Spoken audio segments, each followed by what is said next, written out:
right, we are live for a Thursday edition of the Mike and Mario Show, and once again, excited to connect with you, Mario, to just basically go over this past week and as well as all the things ahead, just because everything is unraveling right now, and definitely want to get your take on some things. So before we can jump into that, how are you doing, my friend? Yeah, I'm doing well, Mike, and you? Oh, doing good, man, doing good. And so it seems like everything that we've been talking about for several years now seems to be coming to a head right now. And good afternoon. More Can you guys hear me? Anxious yet curious to see how I got this, but I'm not sure I've touched a lot of people's emotions. I'm good, Pete the Geek. The banks and people not being able to Pete. Get access to their funds, and of course Pete the Greek. Can you guys hear me? I can't tell. I guess I need to get earphones. You do hear. Yay. Yay. Look what I got. Look what I trying to improve my service. Josh Moore, today's the day. Claire, I love listening to you asking my wacko questions. You think you're wacko. You think you're wacko.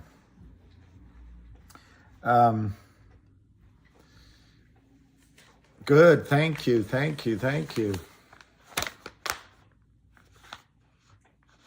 Look at this. We're bailing out the overpaid wankers, and we're not helping East Palestine. I have great news for you today. Guillermo Francisco Franco is still dead. Generalissimo Franco is still dead. That's my great news for you today.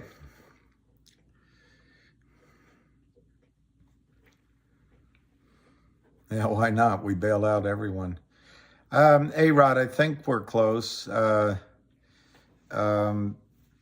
think we're close. But, they have... I was looking for it before I came on.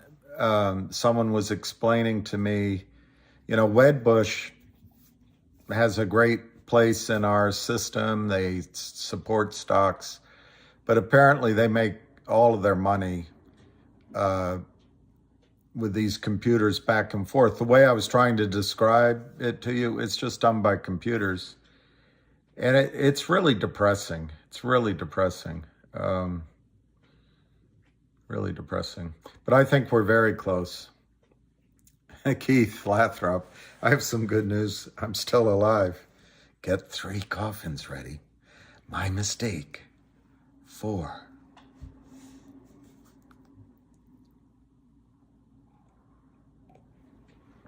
Well, Josh, the bank that went down, SVB, 5 board members, of course the CEO, and of course a risk manager.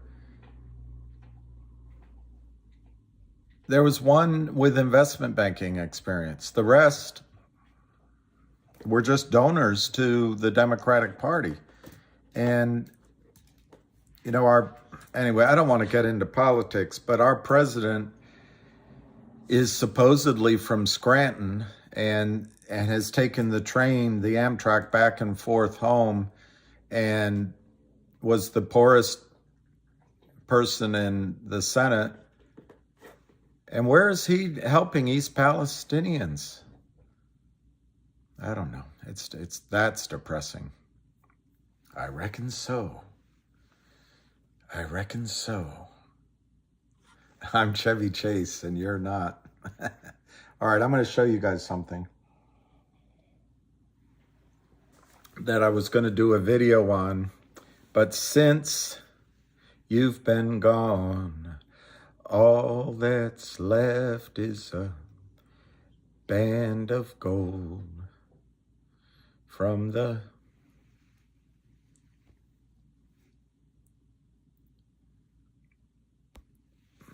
Dreams we held.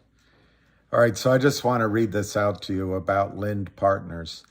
When Gina Reinhardt's estranged son, John Hancock,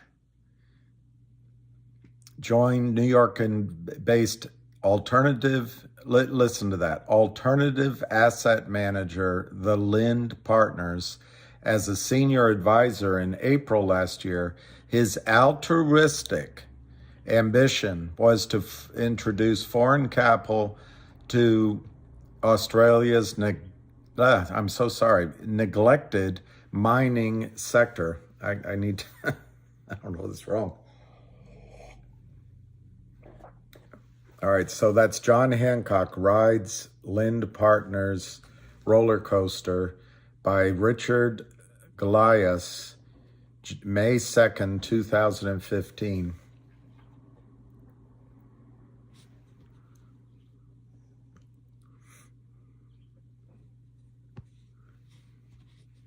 And you're wondering, who is? You're saying to yourself, just who is Gina Reinhardt? Well, according to the Forbes list,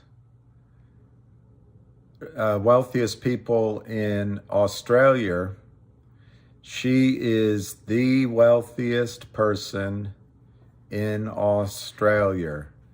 $30.6 billion worth of wealth.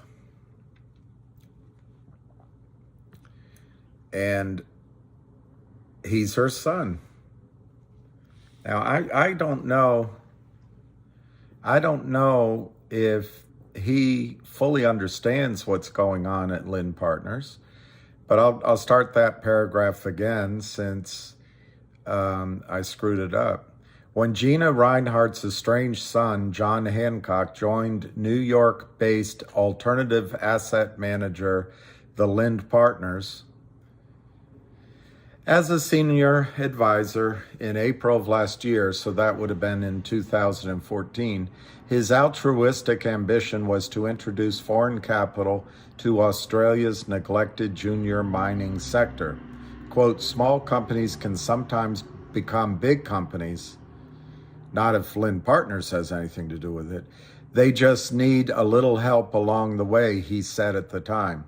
While some companies have prospered from Lind's helping hand, it's almost laughable, let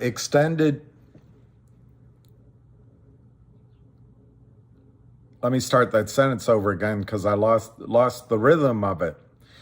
While some companies have prospered from Lind's helping hand, extended through its secretive Delaware registered partnership, the Australian Special Opportunity Fund. These are special opportunities. Others, like Electronic Ballistic Company and Hall of Corporate Infamy candidate Metalstorm, are embroiled in court proceedings and probably regret ever having heard the word Lind. I really apologize. It's a combination of my voice, but also my eyes are not quite, I don't wear glasses and I don't need glasses to read, but today for some reason I'm transposing some letters, so I apologize for a poor rendition. In an exchange of emails, Hancock says he understands the difficulties that companies face in attracting the capital required to achieve their milestones. And of course, the answer is the criminals at the Lind Partners, in my judgment. Of course, it can be a higher risk area of financing, but the fund provides Australian companies with an option on the table in transition or challenging periods, he says. The main driver of Lind is founder and joint managing director Jeff Easton, a veteran of about 50 funding deals. So he destroyed 50 companies, in my judgment. A veteran of about 50 funding deals for small to mid-cap Australian companies since 2009, and this was in 2015. One of Easton's calling cards is a front page profile in the Wall Street Journal, which is mentioned in his profile on Lynn's website, albeit without any reference to its content. The 1999 article actually portrays him as a hyperactive day trader. Remember, Lynn Partners, they described themselves as alternate asset managers. The 1999 article actually portrays him as a hyperactive day trader, buying and selling nothing but Yahoo stock over a 9-month period. So he only focused on day trading, and he only focused on one stock. Described as a good-natured man of 27, that's in 2015, so he would be 35 now. That's a lot of experience, a lot of wisdom there. Described as a good-natured man of 27 with a thin goatee and a droopy jeans, Easton at the time was trading nearly 1% of Yahoo's daily volume, despite he and his trader mates operating in, quote, blithe ignorance, unquote, of their targeted company's revenue, profit, news developments, or strategies. Do you hear that? He traded 1% of Yahoo's volume despite not knowing anything about their targeted company's revenue, profit, news developments, or strategies. Do you hear that? The real objective, according to the Wall Street Journal, was to take the market makers, Wall Street firms like Goldman Sachs, and get in ahead of them as they bought and sold stocks in large licks. Those were the days.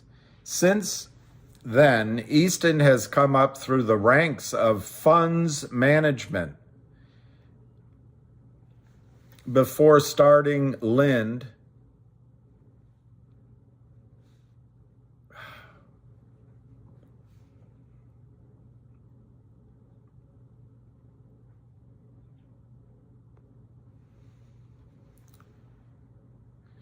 The real objective was to take on Goldman Sachs. Those were the days. Since then, Easton has come up through the ranks of funds management industry before starting Lind in 2009.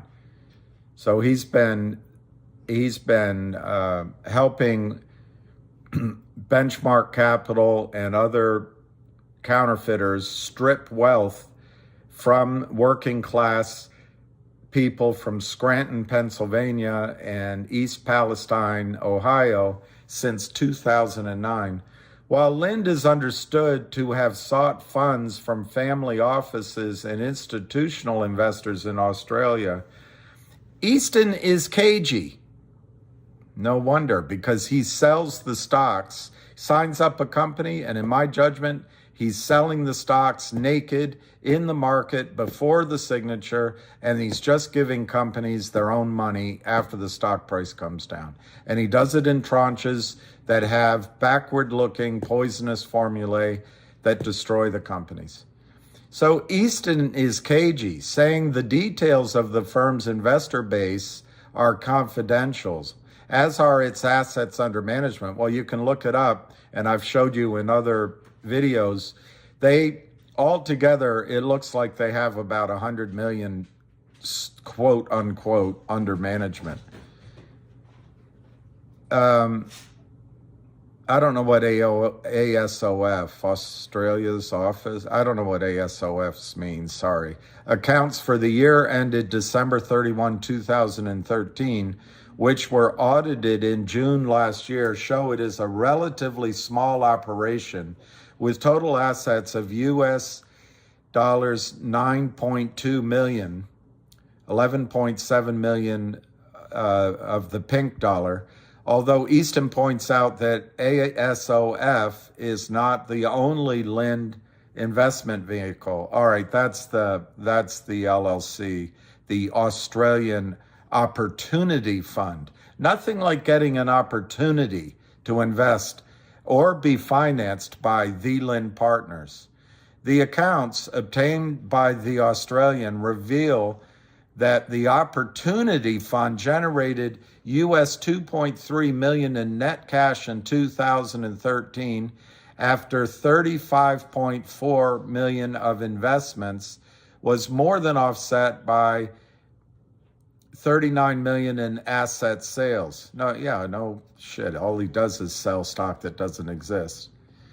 But look at this. They've generated 2.3% return for investors in the year to date. I wonder how much they returned for him and his buddies. The return in 2014 was 6.6%, rising to 12.8% in 2013, 17.1% in 2012. The last 2 years have been some of the toughest conditions I've seen in my investing career. My strip mining career, the Lind boss says. Of course, my own commentary is all in my own opinion and judgment. You have to make your own mind up. In a world awash with liquidity, Lind says it's in its 2015 investor update that it's determined to stick to its roots, obliging smaller, undiscovered companies in need of growth funding by subscribing for long-term equity commitments, convertibles, brokered private placements, and sub-underwriting shortfalls in rights offerings, period. Over the past few months, the investor has channeled US $3 million in growth funding to 5 juniors listed on the Australian Securities Exchange, mainly in the resources sector, but also in biotechnology. The biotech firm Invion thanked Lind last month for a bridging facility provided in November. I guess I got to get glasses, which enabled the company to raise capital for its oral respiratory drug programs. The mutually beneficial relationship was in stark contrast to events at the once fetid metal storm, which promised to revolutionize warfare with a gun capable of shooting 1 million rounds a minute. Lind hooked up with Metal Storm in 2011 when the company was desperate, the perfect victims for Lind and Jeff Easton, in my judgment, for a lifeline after the hoopla of its 1999 listing and subsequent $1 billion peak in market value. The calm, however, was short-lived, with voluntary administrators calling in 9 months later. Since then, Metal Storm has been in its death throes, with Easton becoming a director as part of a board restructure in December 2012. So he doesn't only destroy the companies we know about, in my judgment. Can I just say everything on this call is in my judgment? Welcome and thank you for choosing. Okay. Muted. We'll have to finish that up later, or not, because the hamster is going to do the ham here in 5 minutes. He's such a ham. He is such a ham, the hamster. Yeah, Steve, I'm in the same boat as you.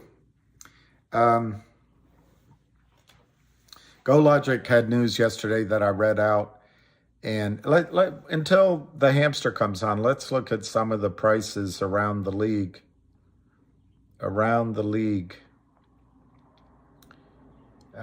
Darn it. CLNV just keeps going down. CLNV did a financing, and they updated some of the data, but I'm having it says it's a defined amount of stock, but I'm having a hard time finding if there's some sort of weird formula in it. And I'll keep looking, but in the meantime, and there's warrants at around 8 cents. So it's unlikely to go through 8 cents in my judgment, unfortunately. And it's just, sometimes you pay the ticket, you get your laundry.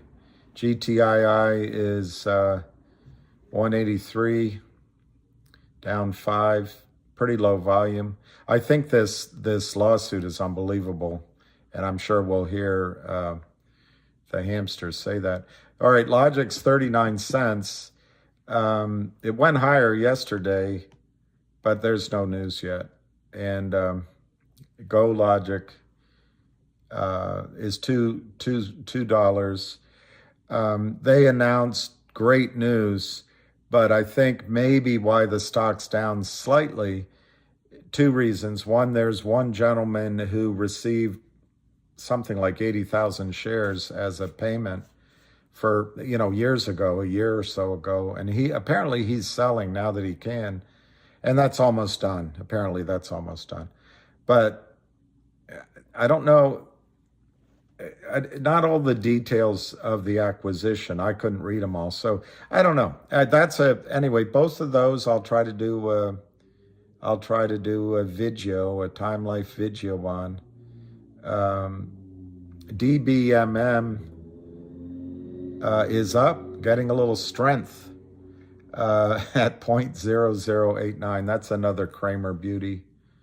I don't know which other ones you want to see. I suppose CRTD, which is up 0.009. It's up more than DBMM is worth per share at 0.159. And we will leave it for that for the hamster. He's gonna talk about the judge, I'm sure. Yeah, I got him here. Let me just make sure I have the speaker on, so you should hear it. Yeah, fingers up, because Ham's talked about it on Twitterati. Chris Daniel, GTII 500.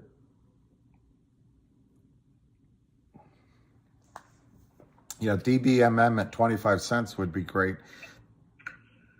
All right, everybody, welcome to Freud Street, another edition. And again, this is not the buy or sell, this is educational, and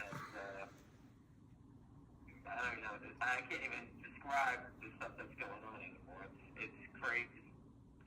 I'll start off with CRTD. I'm hearing all over the street that Chinese tobacco is making moves in the back office and stirring up the shorts behind the scenes. I hope it's true. He's a good guy. He's turned his ship around, but tobacco was a stock lending guy. He helped catch burnout, and he's a guy that knows his way around the shorts in the back office. If anybody knows what's going on, who's burying what on the street, that's the guy. Jeremy's got the guy. Let's hope he turns his ship around. Let's see what he can do. But I'm told he's making a lot of noise and, getting the shorts balls twisted a little bit. On the same note, we'll go to Finger Motion. Finger Motion, I sent the company a proposal. Hopefully they agree to bring my team of people on. And, I want to bring on William. I'm going to bring on Avid Trader, along with some other people that I know, put a team together. And we're looking to get some restricted shares for 6 months out and hopefully get some institutional exposure for everybody in the stock. All right, so that's what we're trying to do, because these guys, the story isn't really well known on the street, but we can open up doors for them. So hopefully we get feedback on that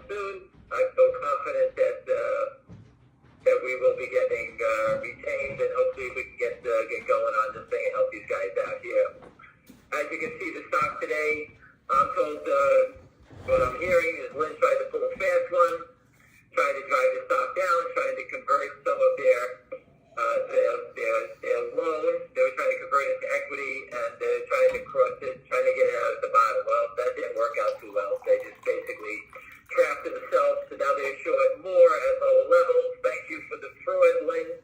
We also hear Lynn is being attacked in the Southern District over this unregistered, toxic, acting like a broker dealer. Let me get that correct.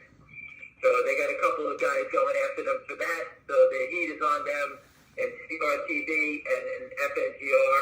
Okay, they acted as an unregistered broker dealer, and the Kramers were kings of that. And I'm sure that that's going to come down to usury fraud because the interest, consider the money made on the short sale as interest, and the interest is way over the usury rate. So Lynn Partners has gotten thrown into the mess with the Kramers and all this toxic lending in the Southern District of New York, and we hear there's multiple people going after them. So that affects CRTD and FNGR both in a big way. I don't know how big the short is in CRTD. I've only followed it a year, but some people have posted that it's enormous, which I'm sure it is. Single motion, we know the naked short was all done within a 10-day period. It's about 115 million shares, and instead of covering, these guys are trying to press to hold it down. Okay, the company's fundamentals and their story is stronger than it's before, and the only reason it's being held down is the manipulation by Lynn. These guys belong in jail for manipulation. These guys, I hope, all go to jail for what they've been trying to do, trying to charge people.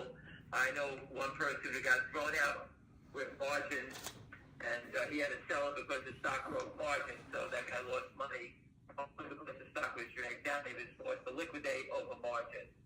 Okay, so you guys don't realize that by moving stocks down, they force people to liquidate because of margin concerns, right? Because your stock goes from 5 to 4 to 3, you bought it on margin, people get blown out. You don't realize that's another trick of the shorts.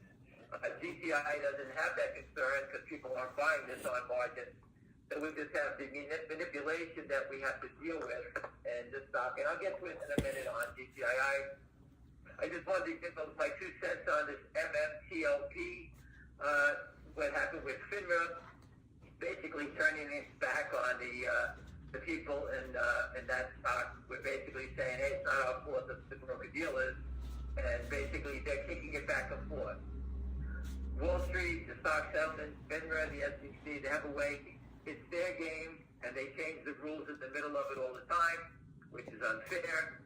So we have to figure out a way to get around the rules, use their rules, and keep coming at them.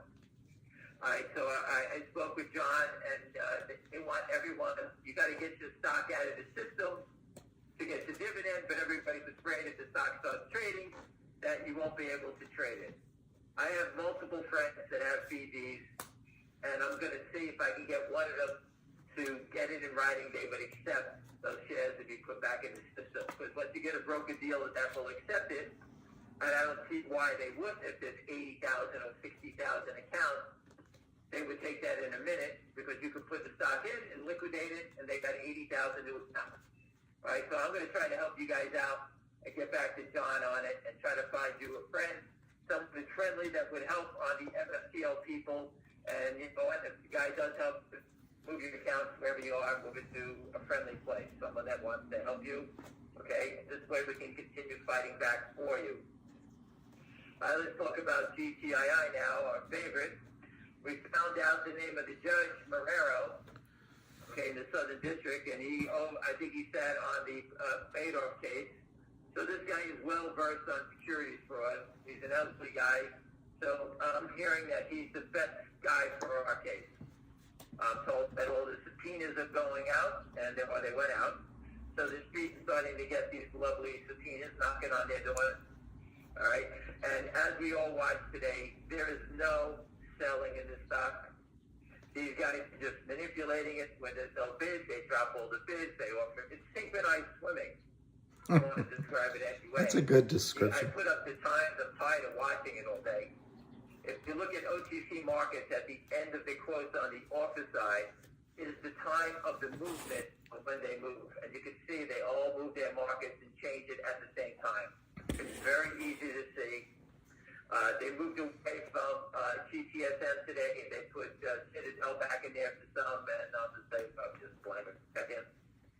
Yeah, they moved Citadel. You know, obviously we have VIR GTIRC just joined the fight.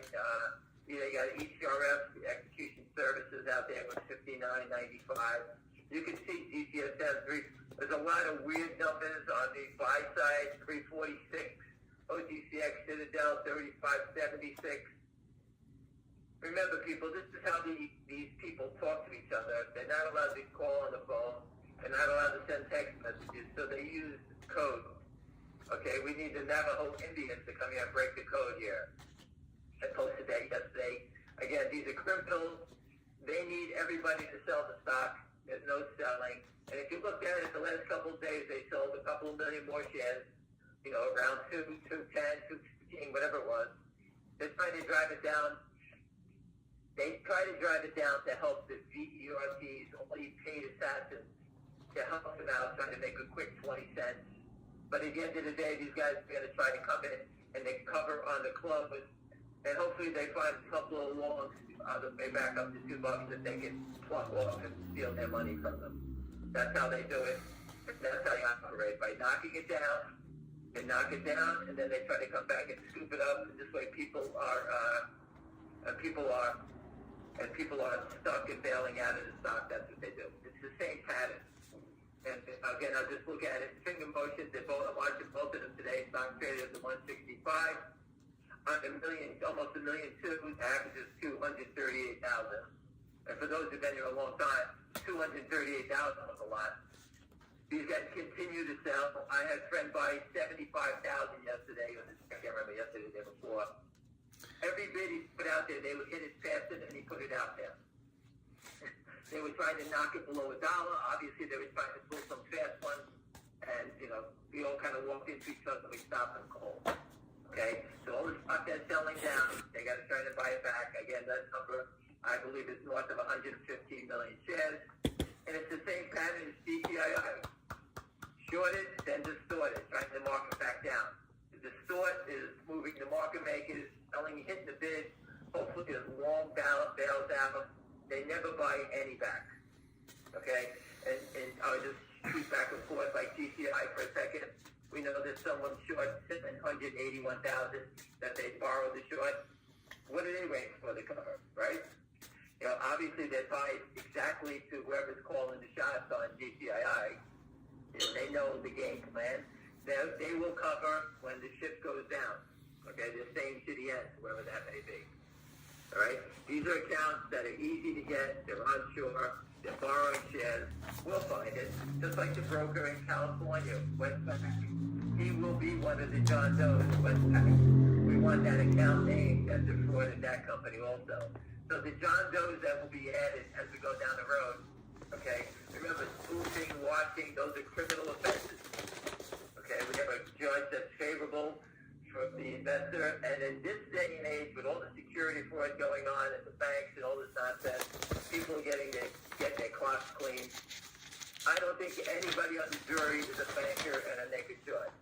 The people on the jury are people like us. And when they find out that these guys are counterfeiting, destroying cancer companies, whatever, technology companies, whatever it may be, and they find out they're being counterfeited, trust me, I don't think the judge, the jury, is going to be very polite about what's going on here. You make your own determinations. All the news is there. We have proof of this depository trust on GTII right there. Lawsuits are real, people. This is in the Southern District. Okay, we're going after them. Everybody's going after them. This is open season. This is open season on the short sellers. I'm sorry, I was looking at my screen. I wasn't talking to the phone. So it's open season on these characters. This is showtime. Okay, they're going to have to show us the cards, and we're going to grab them one at a time. And once we grab one, they'll all start talking. Everybody knows that. Go watch any gangster movie, TV movie. Once they catch a rat, they all start squealing. Because, you know what? As they say, it's bail before jail, so you better not fail. Okay, we've been saying this a while. We have them on the ropes. Where are they going? The company's doing everything in their power. Like GTI, for example, they're closing on the April 1st on those 1-800. Cheryl this morning goes, how confident are you about this? I said, do you know a lawyer? And the guy goes, yeah. I said, go ask your lawyer for fake press releases You think the 1-800 law firm wants to do that also? Okay? Nobody's putting out fake press releases. They're working on a deal. It's not easy to do.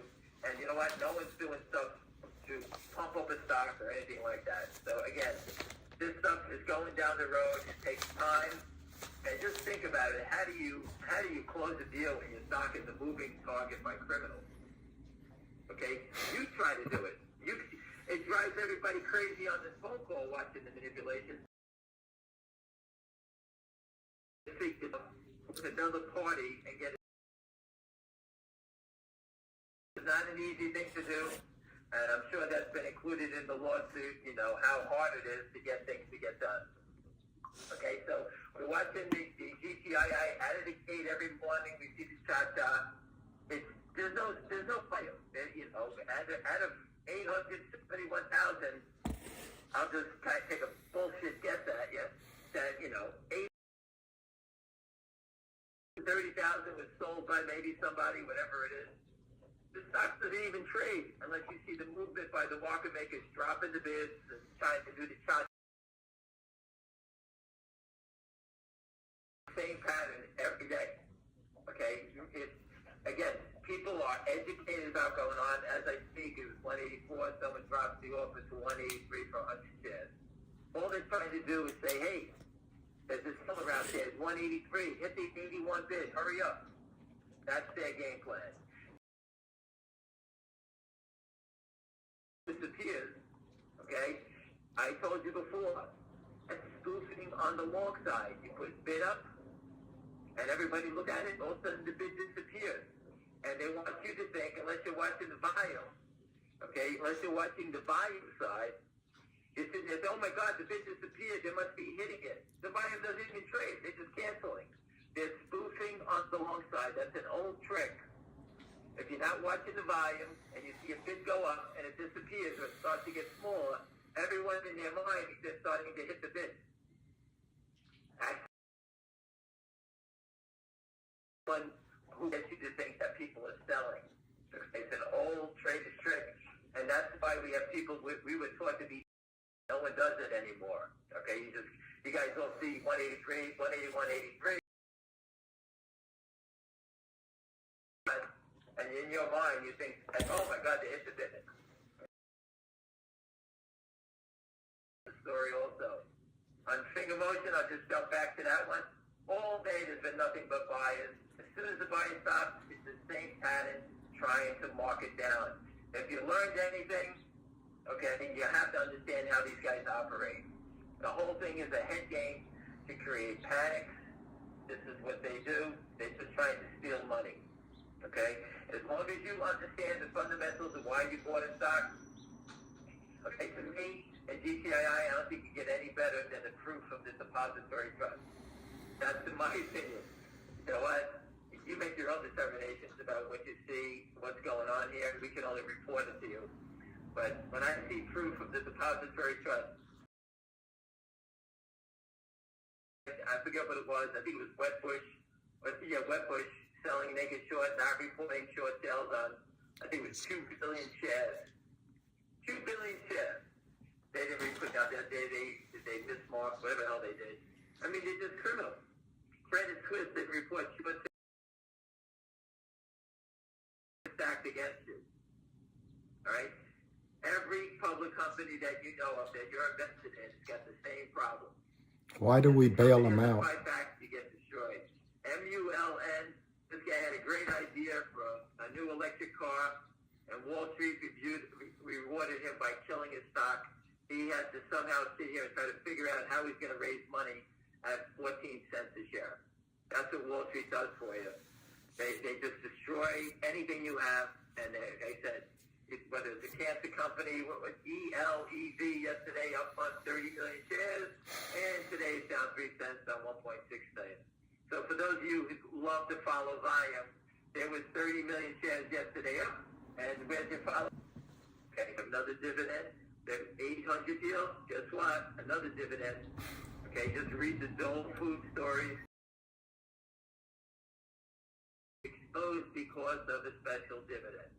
Okay, the shorts have to deliver the dividend, and they can't. brokerage firms choke on it, and they chase the short seller on it.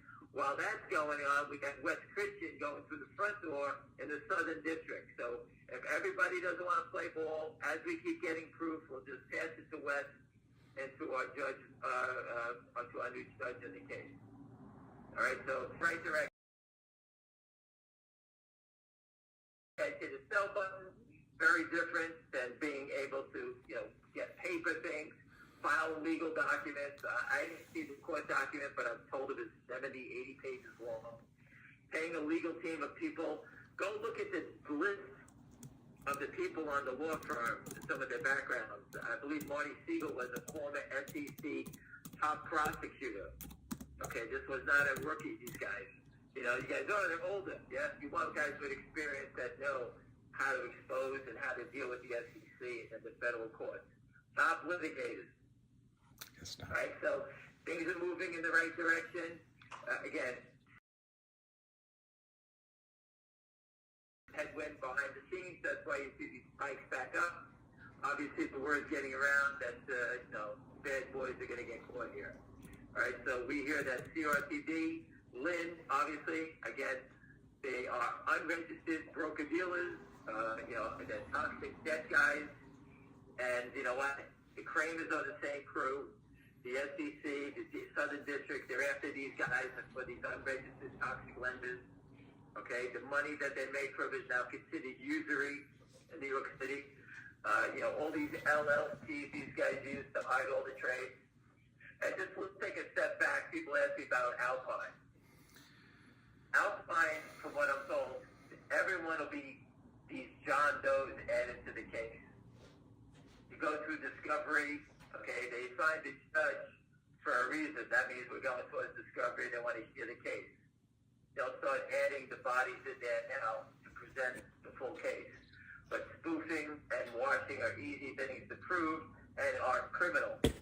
Okay, so these are things that if you have proof, and West has it because of all the people that let us sell tickets, it leads right back to the money. All right, so again, there's nothing going on in the GTII. It hasn't done anything in an hour and a half except when they do the old shake and bake or the cha-cha. Drop all the bids, try to scare everybody out. They do the same stupid patterns all the time. The finger motion, there's real people buying here now. Everybody knows that Lynn Partners has been trying to shake and bake here, trying to steal everybody's money. Okay, they got caught. Volume's coming into it. This is real buying. These guys are still plugging it. Okay. I don't get the daily data on finger, but maybe Joe's the provider for us today. I have to meet a client for dinner in Midtown, so I'll be out. But again, these are things that you can see. They're very easy to see. Once it slows down, you can see how easy it is to see the fraud. Educate yourself about it.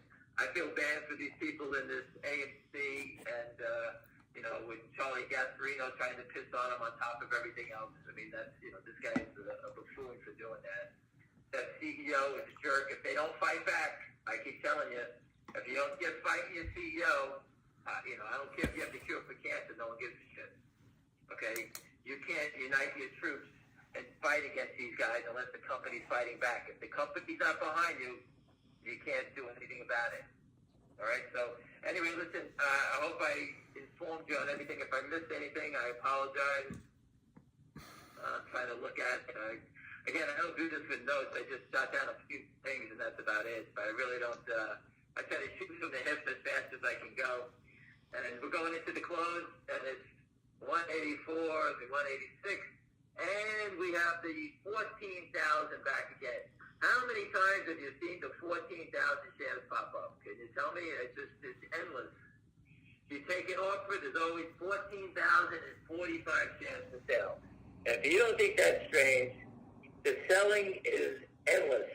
I was taught, you see 184, you take the 185, it's 186.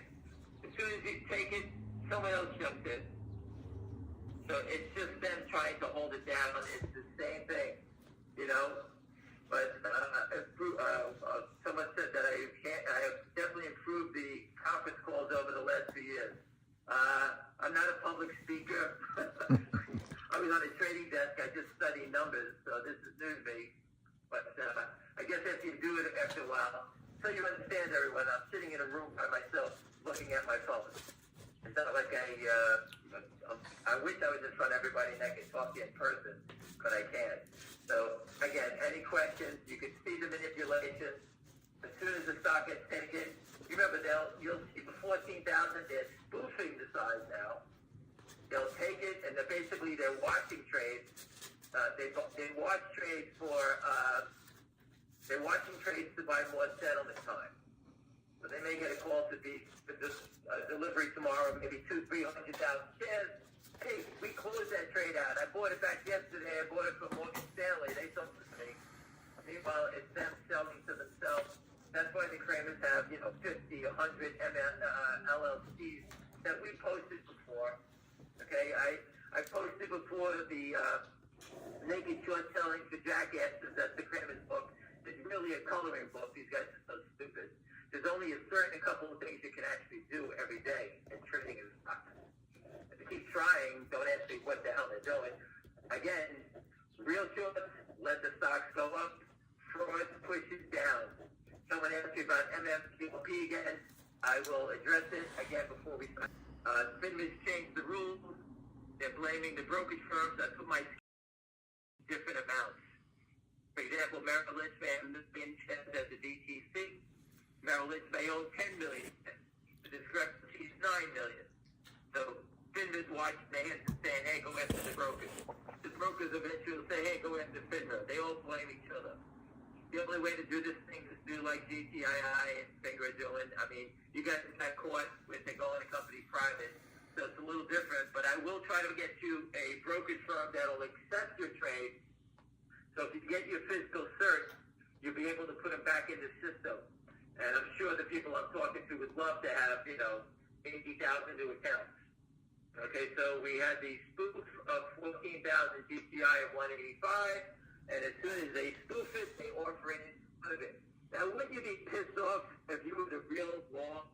Man, I keep trying to sell my 14,000, whatever the hell number that was, my 14,000 shares, but they always jump in front of me. Isn't that strange? So they never really get to sell it. And then when it ticks back up again, the offer disappears. Okay, that's why they spoofed the 14,000.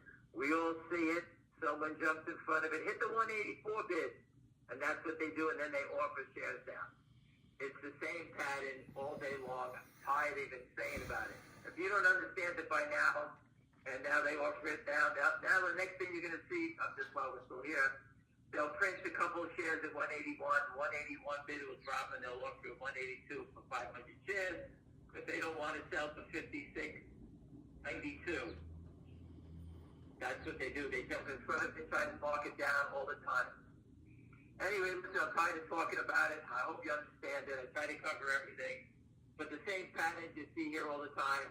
I think you're going to see finger motion really looks like to me like it's starting to get legs here, and there's some smart people buying it. Again, you make your own determinations on that. Hopefully I can get the contract and help you guys get to the bigger funds on Wall Street. And I feel confident about it, but until it's done, it's not done. Anyway, listen, have a great night, and we'll speak tomorrow. Finally, he finished. Just kidding. Just kidding.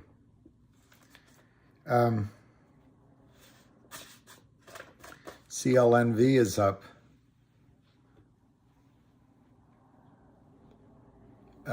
Claire Winthrow, Ham mentioned, asked us to check, is the company behind you? Do you think GTII is behind us? Recent history shows differently. I'm surprised you think that way.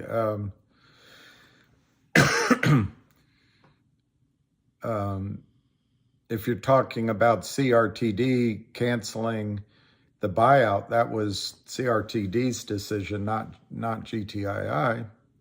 If you're talking about the audit taking forever, that's a third-party auditor that was hired by Wildfire Media, not GTII. And once the audit, crossed over into 2023, obviously they had to also audit the year of 2022. So that's not GTII's fault. Trying to think what else you could be disappointed on. I mean, the Trento mine deal has gone on now almost 2 years, but because GTII has to be just as prim as proper can be, they filed with the SEC saying after a year, saying that it hadn't been done yet. You know, we don't know, but they're still working on it. But there's nothing that GTII can do to speed up the acquisition of $250–300 million financing to acquire a lithium mine. Those efforts are being done by the principals of, and it's escaping me right now what the name of the LLC is, SPA or something. But anyway, that's not something GTII can handle.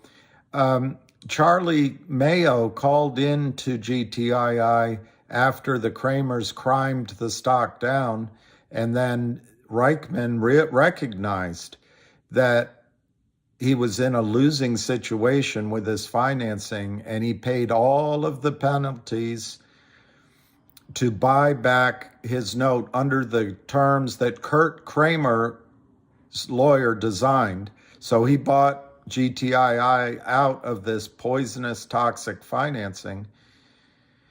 And therefore, the Kramers have no stock, no warrants, nothing with which to hide or provide cover, except maybe the lawyer's letter in the first place. Maybe the lawyer didn't update that letter to reflect it. But anyway, Charlie Mayo, the fall guy for the Kramers, the guy that runs the boiler room, called in and offered GTII money. Hey, he didn't say it this way, but that's what he was doing. We'll give you money, just give us shares and we get out of this situation. Obviously, that way GTII would have brought in funding, and the stock would have been destroyed by dilution. Just think of other stocks that I got to be careful which ones I mention, but I can think. Anyway, let's just leave other stocks out, but you can see other stocks that followed that path and they get obliterated. And so GTII said no, which is in your interest, Claire. Then during the course of the last year and a half, 2 years, GTII has received dozens of phone calls from criminals or people of that ilk willing to give GTII money. And again, I don't want to name any companies, but there are CEOs out there who will and have accepted money from the shorts via, a front of a seemingly respectable asset management firm or investment bank. It's just a front, because the criminals have shorted naked, without location and without delivery, in some cases, hundreds of millions of shares, booking cash, and they can't get the cash unless they do other machinations with other LLCs without covering those positions. The easiest way is to call up the CEO and say, CEO, issue to us millions of shares. You'll be rich personally. You'll have a job for 10 or 15 years personally, and you'll have your health insurance. You'll have your retirement plans. You'll have your employees and your office, and you're a big shot for the next 10 or 15 years. Unfortunately, it's going to dilute your shareholders, but let's not think about that. And it's probably going to drive your stock into absolute oblivion But let's not talk about that. But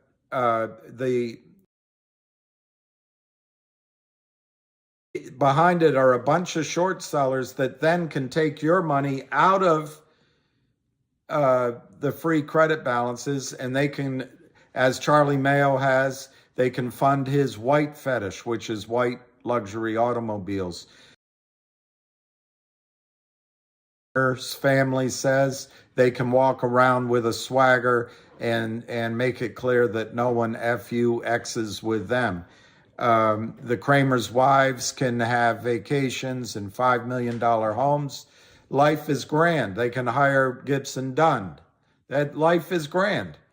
But meanwhile, your money has been taken out. They've been able to close out their positions, or the majority of them, and they can get access to that cash. And guess what? GTI's never taken one of those deals. Never. Ever.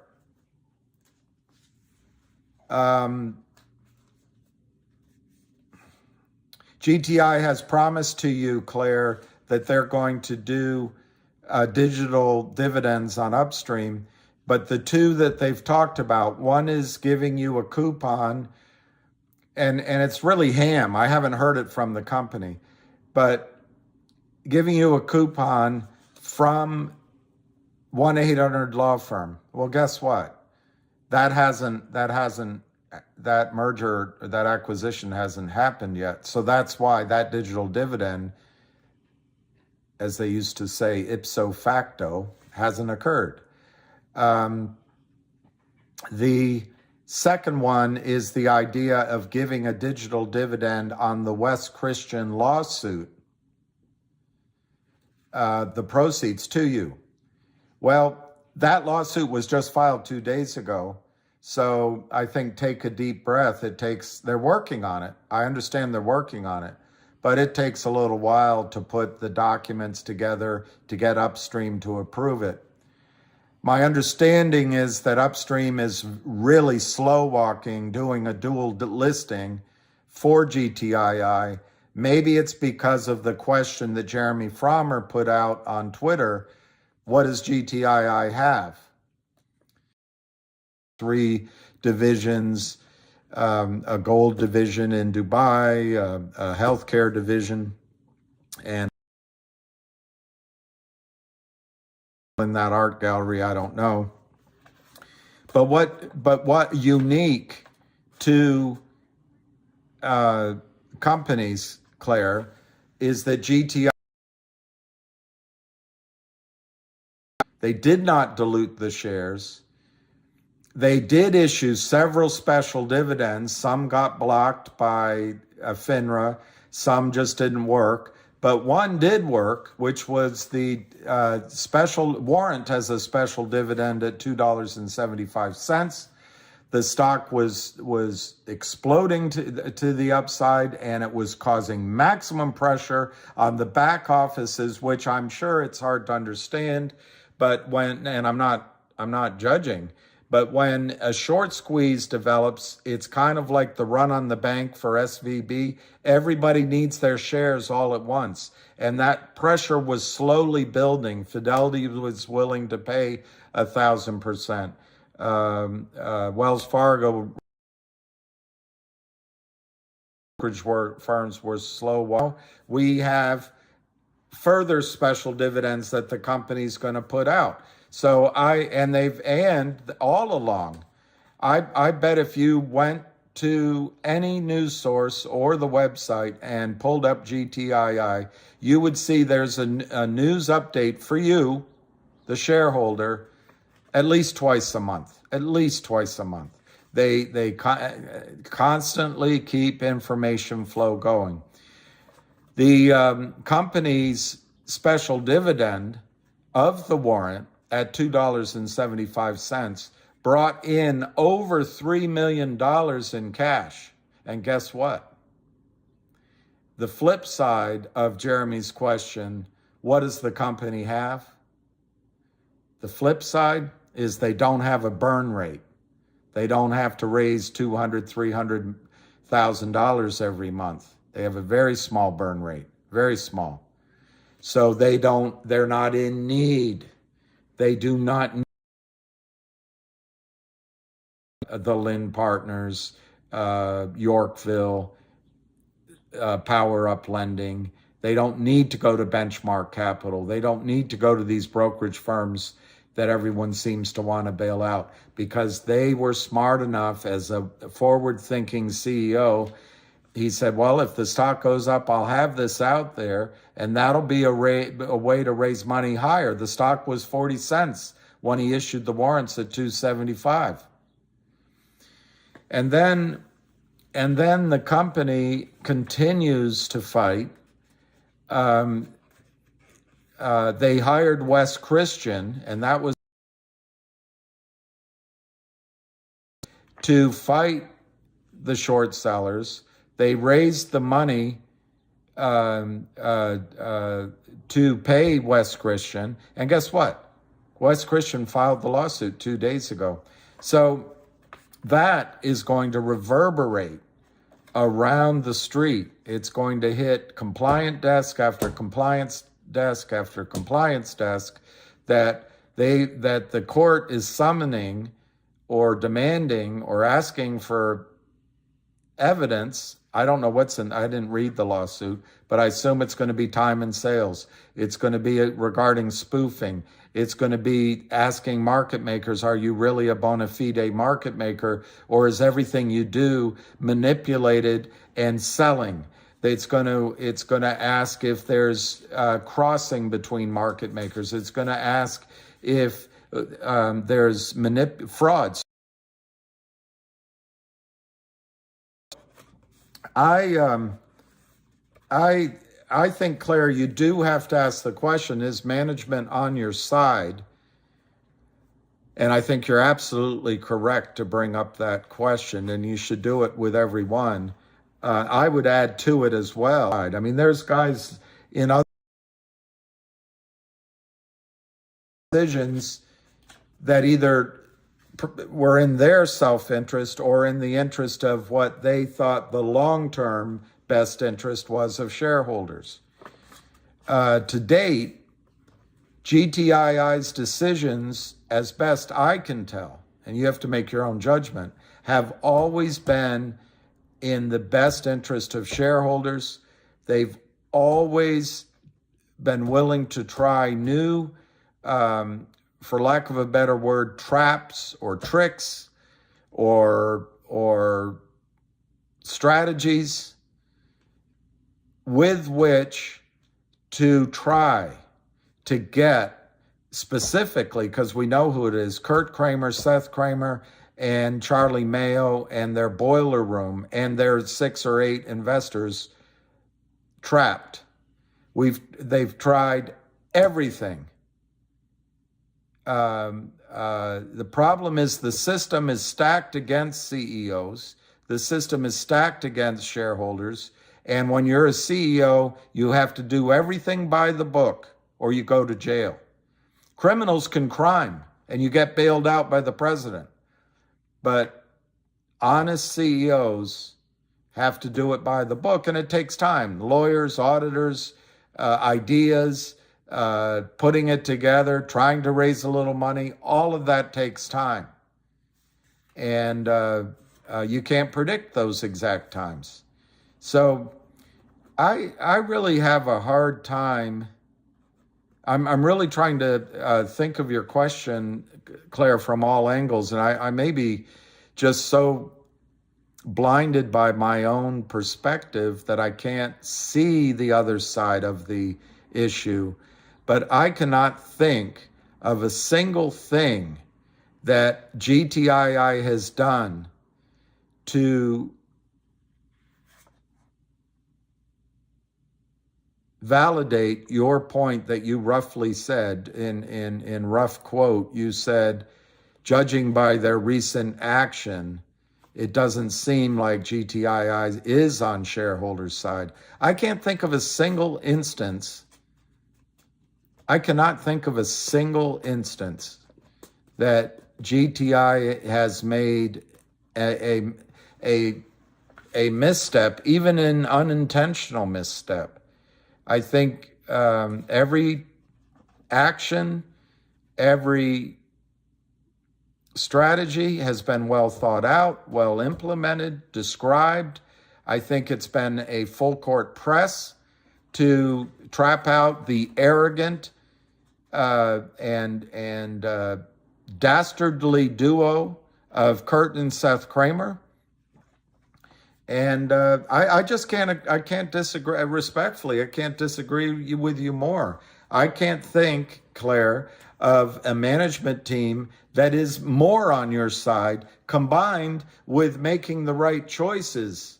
I mean, there's managers out there that say, their management team saying they are on your side, and there are a lot of stuff going on, and they're smart, but then they make decisions and you go, do they really get it?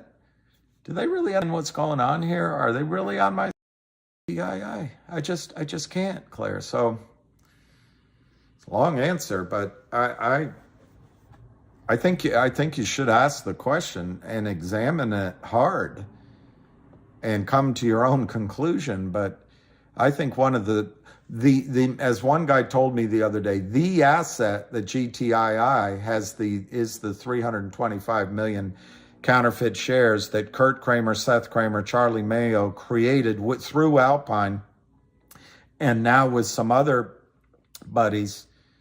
And then they're probably using companies like Credit Suisse to create offshore default swaps or whatever they call them, and hiding trades and moving money and doing all.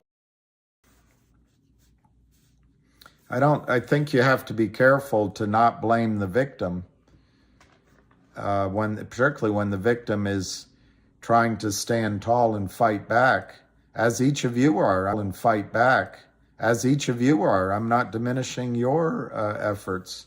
Just by buying a few shares distribution, having it across maybe thousands of accounts, educating yourself, asking questions, Claire, like, is management on my side? Are they making logical decisions? The number one decision, Claire, you remember arithmetic, is whatever the metric is up here, earnings, revenue, cash flow, assets, I can't think of any other right now. You divide it by the number of shares, and then you track the growth in that metric over time. That's where big money invests in companies.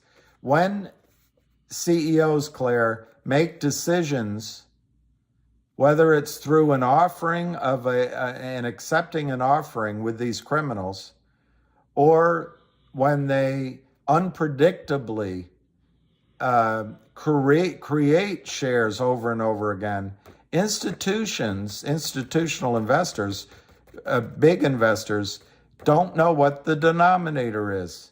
So it doesn't matter how good the story is. It doesn't matter up top, the numerator, if the story is the best.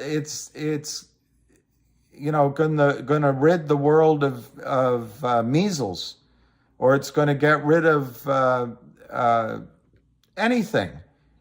If the story's great and the industry's booming, that's all fine and good. But if the number of shares, one, cannot be defined. If a big investor cannot define the number of shares because of crappy financing, they're not going to invest.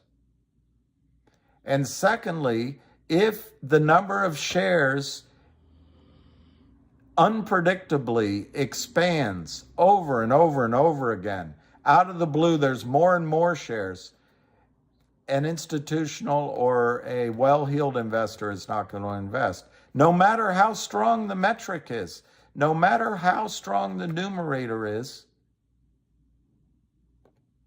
if a CEO doesn't have control of his or her impulses, his or her financing, his or her number of shares, it's not going to matter how good the story is. If you don't know what your denominator is and you can't predict what your denominator is, what the number of shares are outstanding. It's as simple as that. What are the number of shares outstanding? Oh, sure. What's a widget? Oh, sure, your widget production is growing and growing at such a fast pace. This is a brilliant company. But your shares have gone from 30 million to 200 million in a couple of weeks, and are they headed to $1 billion? And then it changes all of this story up here. So Claire, a lot of the companies out there, I don't know which ones you think has done better than GTII, but as I watch a lot of the companies out there, the most disappointing thing is that all of a sudden there's an announcement and you go, what? And the shares have doubled or tripled. Or there's a financing behind the number of shares. And is that because the CEO isn't on your side? Is it because the CEO isn't intelligent?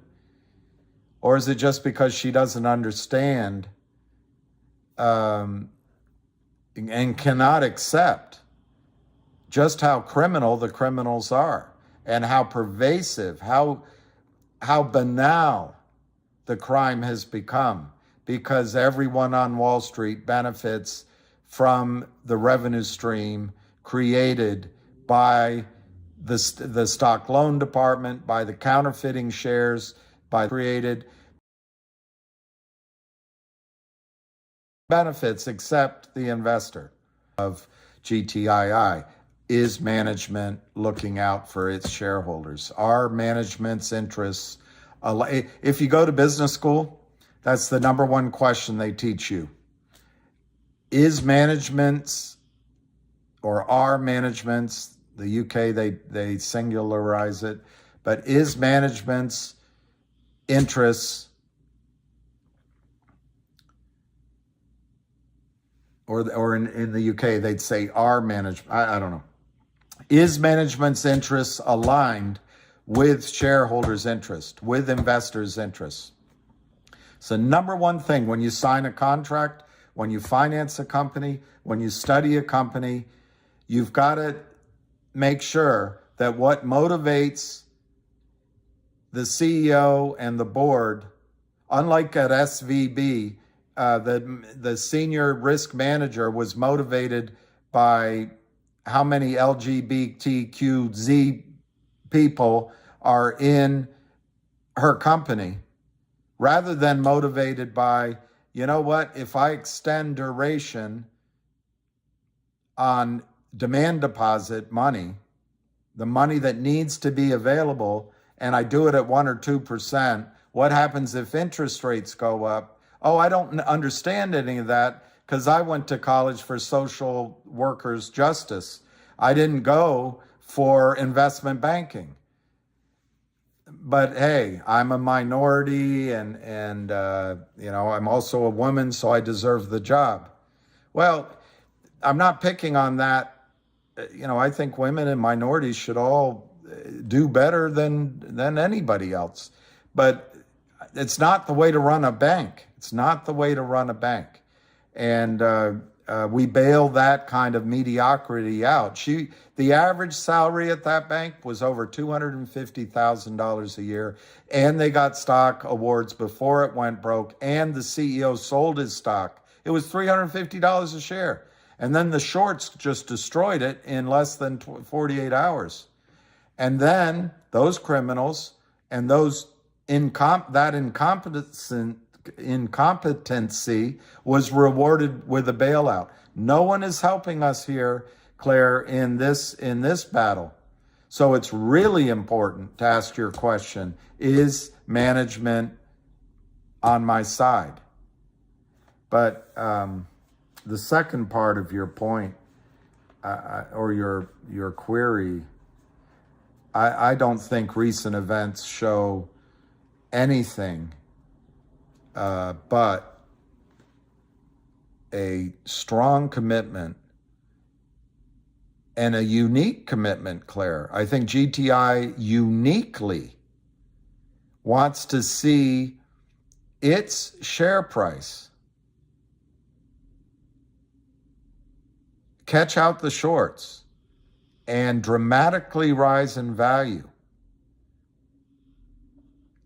I don't think there's another company out there that has that goal. The CEO last year, I don't know if it's sooner, but in December approximately, bought new shares of his own company. That locks up his entire position for a year. So anyway, Claire, I think I've answered that too long, but I really admire this CEO have the interests of the investors at heart. I add one more question. Does this CEO think rationally, or are they warped by other when you're in an investment, the key is to make money. It's not to solve other things. And I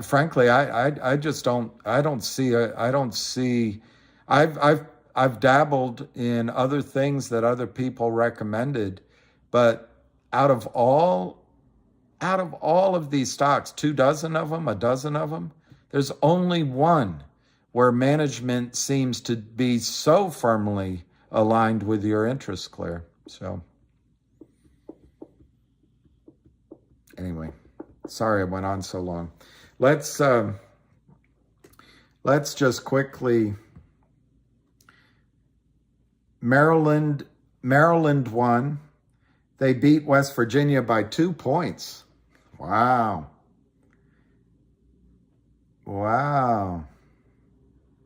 Ferrum beat Virginia. I think I picked Virginia. Missouri rolls. Missouri beat Utah State 76-65. And I don't know if there's any more scores. Let me see.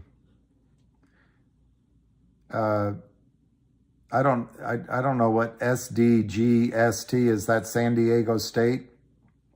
They're winning. Beating Charles. I don't know who it is.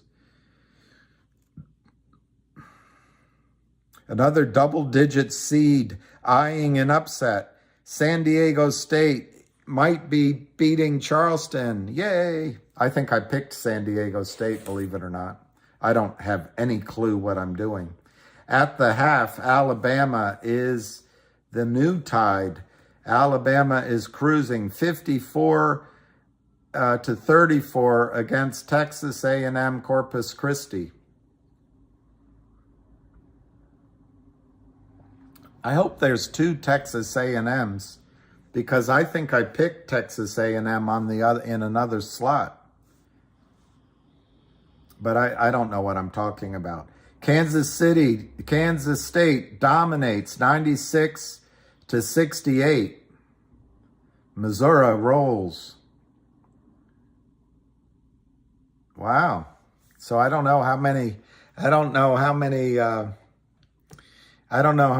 of you have brackets going on, but put up who you picked to win the whole thing if you care. I'll try to write them down. What Ham said about MMTLP Justice was new information to me, so I need to do a quick study, and I guess what I'll do is get on one of the space calls if I haven't burned my invitations. It's basketball anyway, Frank McLean. Frank, I went to a basketball game at Kentucky, UK once with one of my, well, now they're friends, but clients at the time, corporate clients. And I was a guy from Goldman Sachs who represented one of our wealthy investors. We all went out to the basketball game, and UK was playing Tennessee.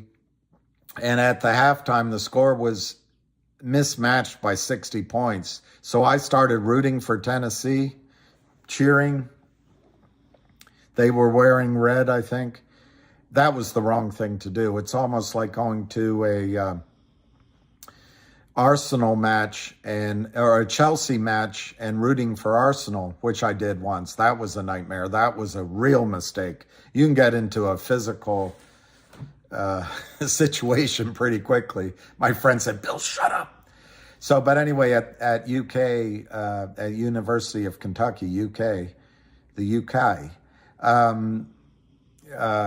I stopped rooting for Tennessee out loud.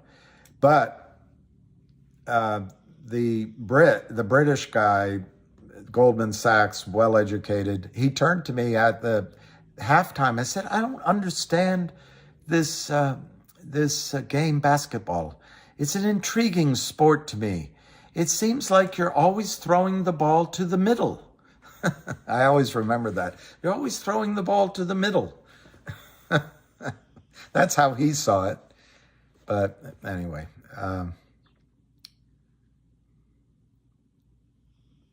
somebody was, you want me to, I don't want to listen to, Steve, do you want to listen to the CO block space call?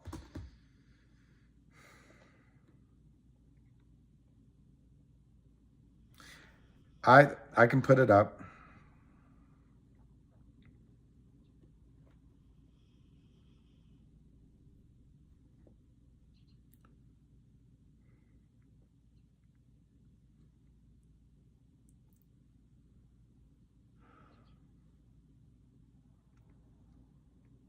I don't see it, of course. I might not be invited.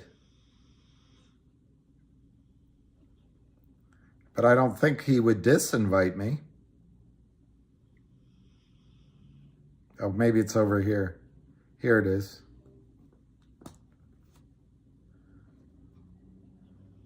Do you want to hear it?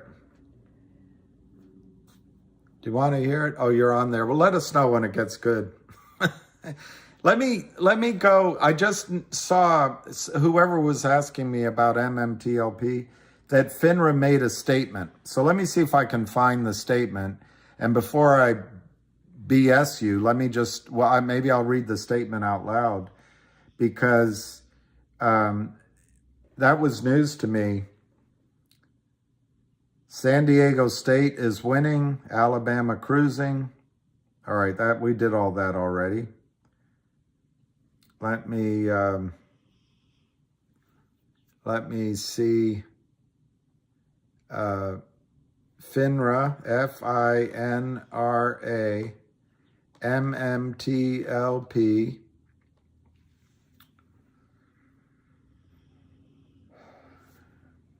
Okay, looks like it's Twitter. 316.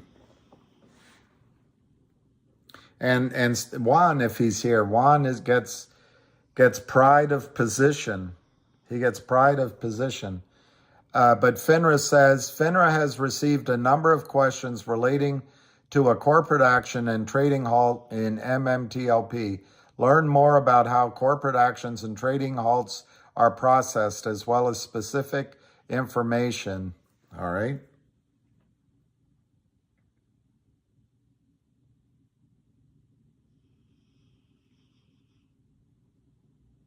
I love this. I love this. We oversold MMTLP counterfeit shares. What can we do? Halt trading. Play dumb. Just buy them back from retail. It's pretty good. That's pretty good. I like that one. I'm going to save that one. So I don't see the statement. Let me click the link.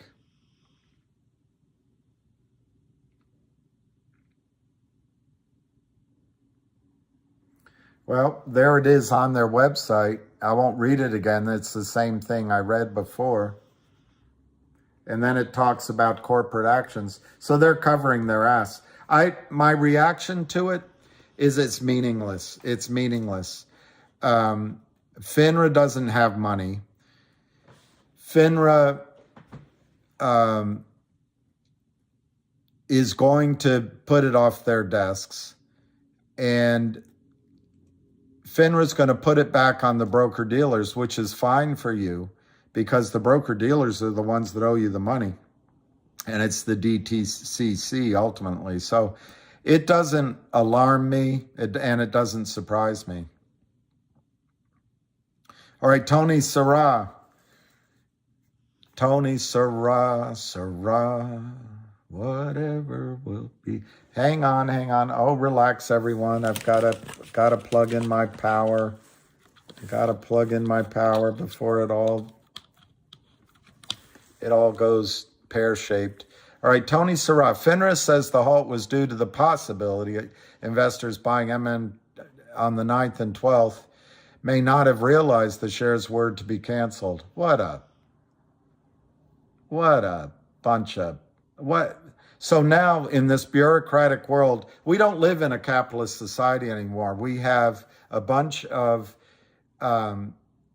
Orwellian people running our lives. So they assume we're so idiotic we can't do our own due diligence. I love that, Scott. Tony Sarah, exactly, Tony. I thank you very much. Let me just see if I got his whole point. I didn't read it all. He says, huh? Just close the buy button. Solution solved. Oh, lordy.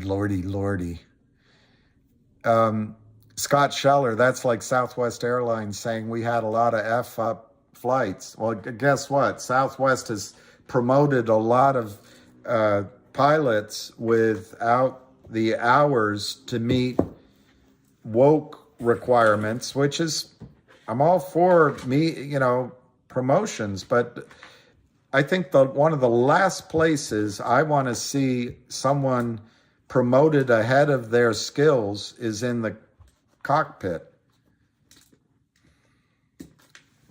Anyway, let's see what else you guys are saying. Ask Finra, yeah. Frommer's speaking out. Well, Steve, do you want me to listen? What do you think about Jeffrey's group? Jeffrey's, even back when I was a broker or a wealth manager, my first title was account executive, and my final title was first vice president, which was the highest you could go. And now they've added managing director. Do you want me to listen to Frommer? I'm glad to.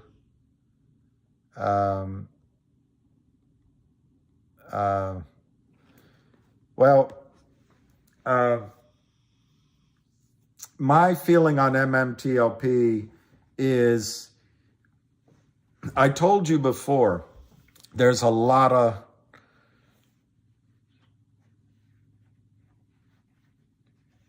I asked you once before when I came to your door, no reply. I'm more interesting than Frommer. I'm hard to believe. He's a pretty sharp dude. He's smart, and he knows more than I do about. He knows more than I do about the back offices. But frankly,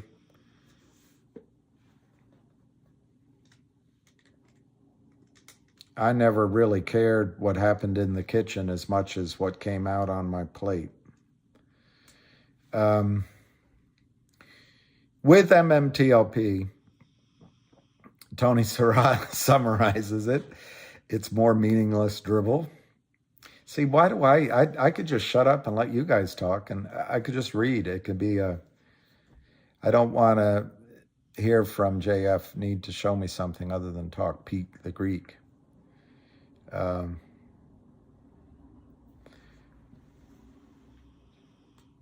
Jay Roach, who announced a reverse split? Oh, Lordy. I'm not keeping up. If it's CRTD, I didn't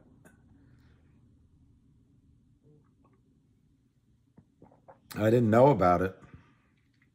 Anyway, on MMTLP, it makes complete sense to me. I told you there's all these lawyers involved, and some people said, well, there really aren't. There's just this lawsuit, that lawsuit.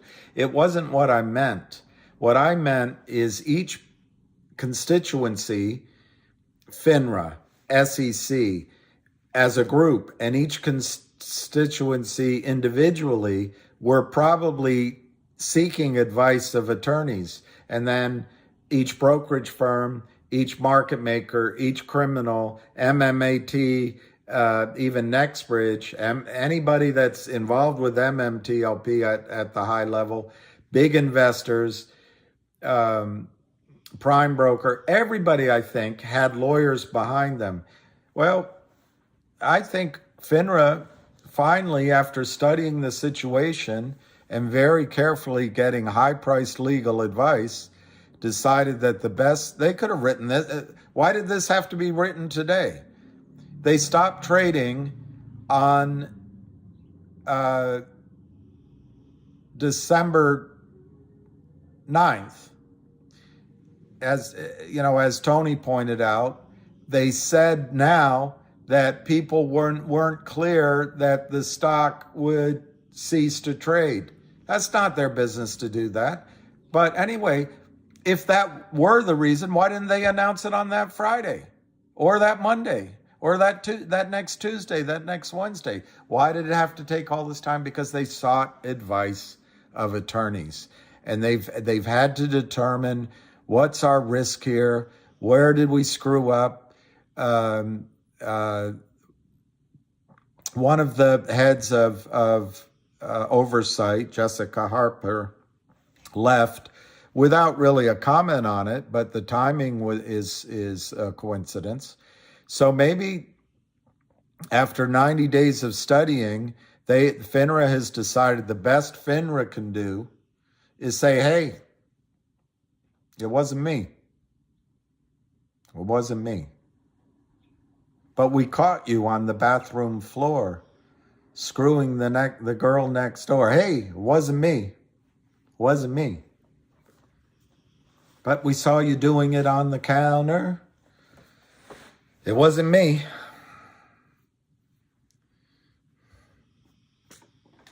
And I think it doesn't change your situation at all. I do not think it's a winning move by FINRA. It doesn't cover their ass any better than if they had announced it before. It doesn't change anything because FINRA isn't the source of cash. I think there's going to be a clean sweep once this thing costs $1 trillion. FINRA might even cease to exist, and that this smiling face. You should see all the smiling faces. Is that a Nina Simone song? Or was it was somebody else? All the smiling faces.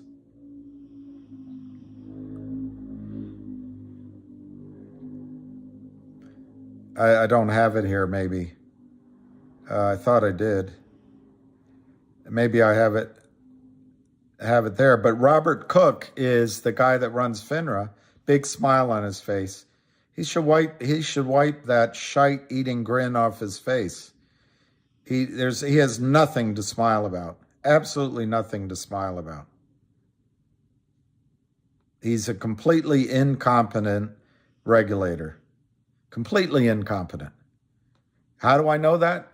Because every over-the-counter stock, every NASDAQ stock has been under his term. And if you can't be responsible for your own actions, I mean, it's nice that you have a nice smile and you get a big salary, but here he is.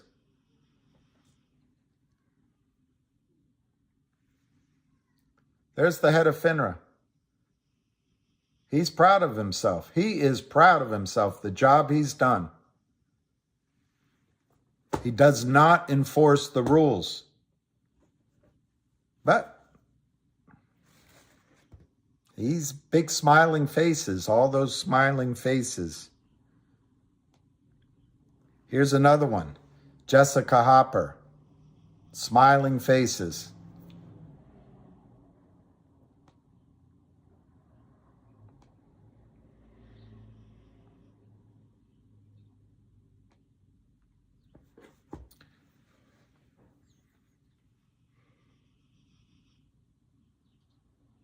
Jay Roach, your jokes are not jokes I can say out loud. Rodney Allen, do you think they will clean up AMC, GameStop, and others on the big market before they prosecute the short sellers in the OT? No, I don't think they'll clean up AMC or GameStop, but that's opinion. And I don't think they'll prosecute short sellers in the over-the-counter market until there's a massive blow-up. And Rodney Allen, my goal, which, I'm just one person. You guys have a lot more leverage in many cases than I do. My goal is for you to get a huge hit financially, good hit, I'm talking about, a profit. And then that profit hurt. The only thing that's going to hurt these criminals, I'm telling you, the only thing that matters to them. They don't care if you call them names. They don't care if you call them out. They don't care if you file a lawsuit. Ahmed, what's $4.99 plus $1? GTII. That's a good one.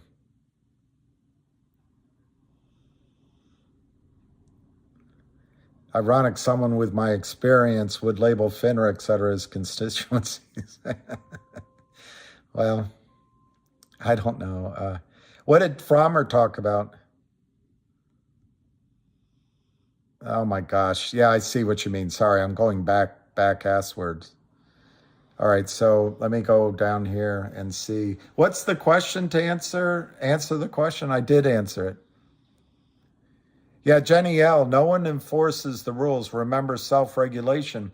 There's a guy I listen to, and he often does a dual interview with another gentleman I listen to for a while, a guy named Mike, and his name is Mario.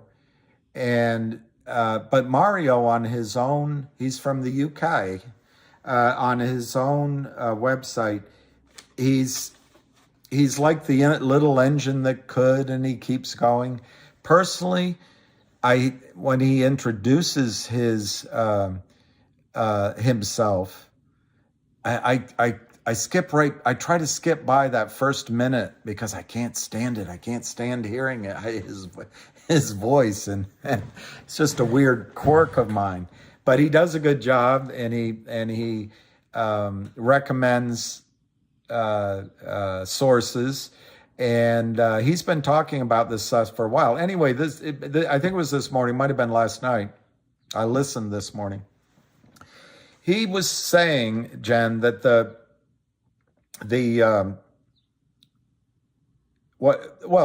it's the derivatives market. The derivatives market. This is the area where Wall Street got in trouble in the past, and I think it's how the criminals are able to crime against all of the stocks you own is using derivatives with companies like Credit Suisse. And he was talking about Credit Suisse, but he gave as an estimate of the size of the derivatives market at 630 trillion with a T. And he said in a normal, if such things are normal, in a normal time, the market just runs along, and they're not too worried about that because they can handle. The argument is, although I don't completely trust it, I'll explain why I don't trust it. The argument is that one derivative is offset by another derivative, but these are just people like you. They're woke people like the people running SVB. They don't know anything more than you do, and it's not that they make the best decisions either. But anyway, the 630 trillion with a T, and then he said it in a way that the Brits say it. He said a lot of people believe the derivatives market is now 1,000 trillion. And then he quickly explained himself. It's 1 quadrillion. Well, Jenny, I wanted to look it up. I didn't before I got on. And I don't want to get into politics, but it was I'll just say the Secretary of State, Rubin, and it was the Graham-Bliley-Leach Act. Phil Graham, I have more guns than I need, but fewer guns than I want. That Phil Graham. He and those other two got this bill passed. Rubin supported it. The president signed it. And the crux of that matter is derivatives did not need to be regulated.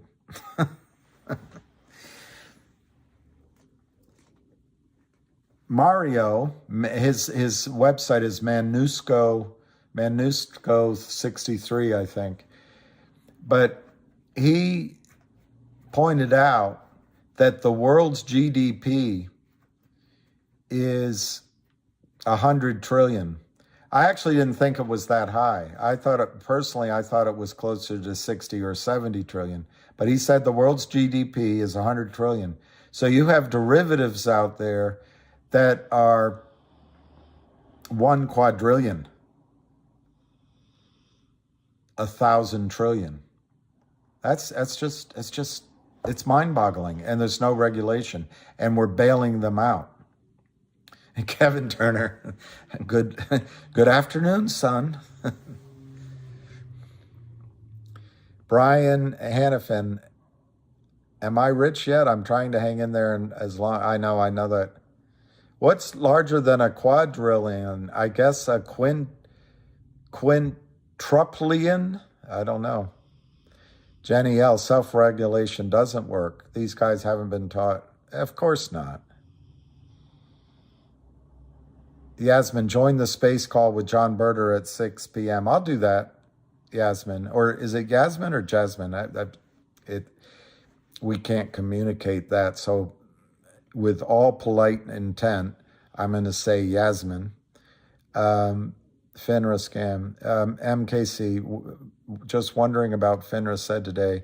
Well, I tried to answer that, but let me just check while I'm scrolling. Let me check some others, but I'll try to answer that again, MKC. AMC lawsuit to convert ape to be thrown out. Any opinion? Not really. I've been throwing some opinions out on some of these stocks, and I'm not sure it helps us with our goal, which is basically maybe to stay on our highway with 1 or 2 or 3 lanes. And the main lane I'm in right now is GTII, and I would say MMTLP as well. And believe it or not, I'm still willing to move over to the slow lane of CRTD. But anyway, I don't 24 the money. I don't think I'm knowledgeable enough, but I will simply say this. I think the quote unquote system with AMC, GME is completely stacked against you. And it doesn't, when is the CRTD call? Is it now? Someone just texted me that it's now.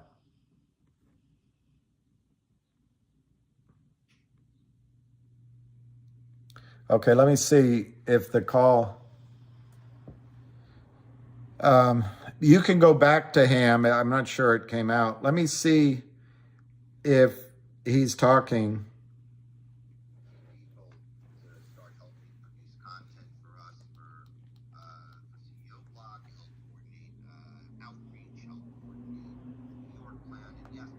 There's a budget. I wouldn't say when you're joining an activist group, don't expect to make...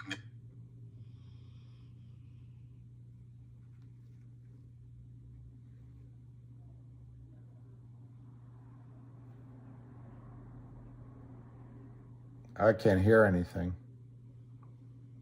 They might have blocked me.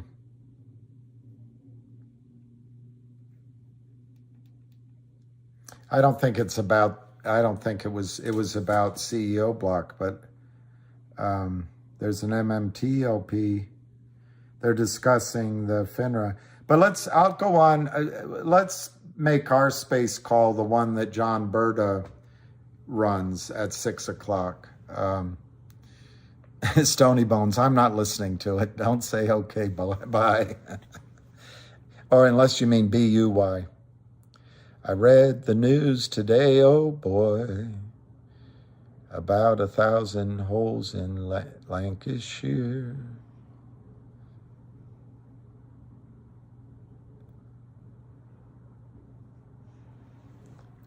Kevin Turner, you've been trading First Republic Bank. Bravo. That's a good trade. That's good trading. And by the way, if you're like Jeff Easton, that trains you to be an investment banker, day trading. What he said about MMTLP,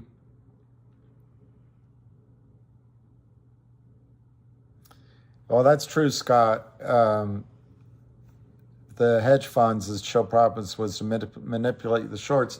But there's another strategy out there where they're like gnats or mosquitoes, and they trade around the price all day long, regardless of where the price is. And that's how it's why it's so ironic that Ken Griffin is saying that capitalism is disappearing, because that's what he does. And you gotta, at some point, all of you guys are gonna wake up and you're gonna ask your congresswomen and Madam President, you're gonna say, why do we need these bankers? Why do we need these hedge funds? Why didn't we need these high frequency trading machines? Why do we need the liquidity that Ken Griffin gives us? Why do we need any of it? These are all leeches. And I don't want to sound like Karl Marx, but these are all leeches on U.S. productivity and on your wages. I mean, I'm in a book I told you about once, a great book, Quintux, if I pronounce it correctly, a very Dixonian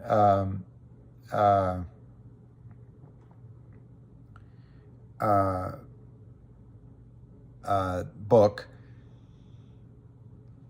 They talked about equity and law, and I think that was about it. There might have been a third one: equity, law, and I guess labor. Equity, law, and labor. But anyway, that's not all I know about Karl Marx. Is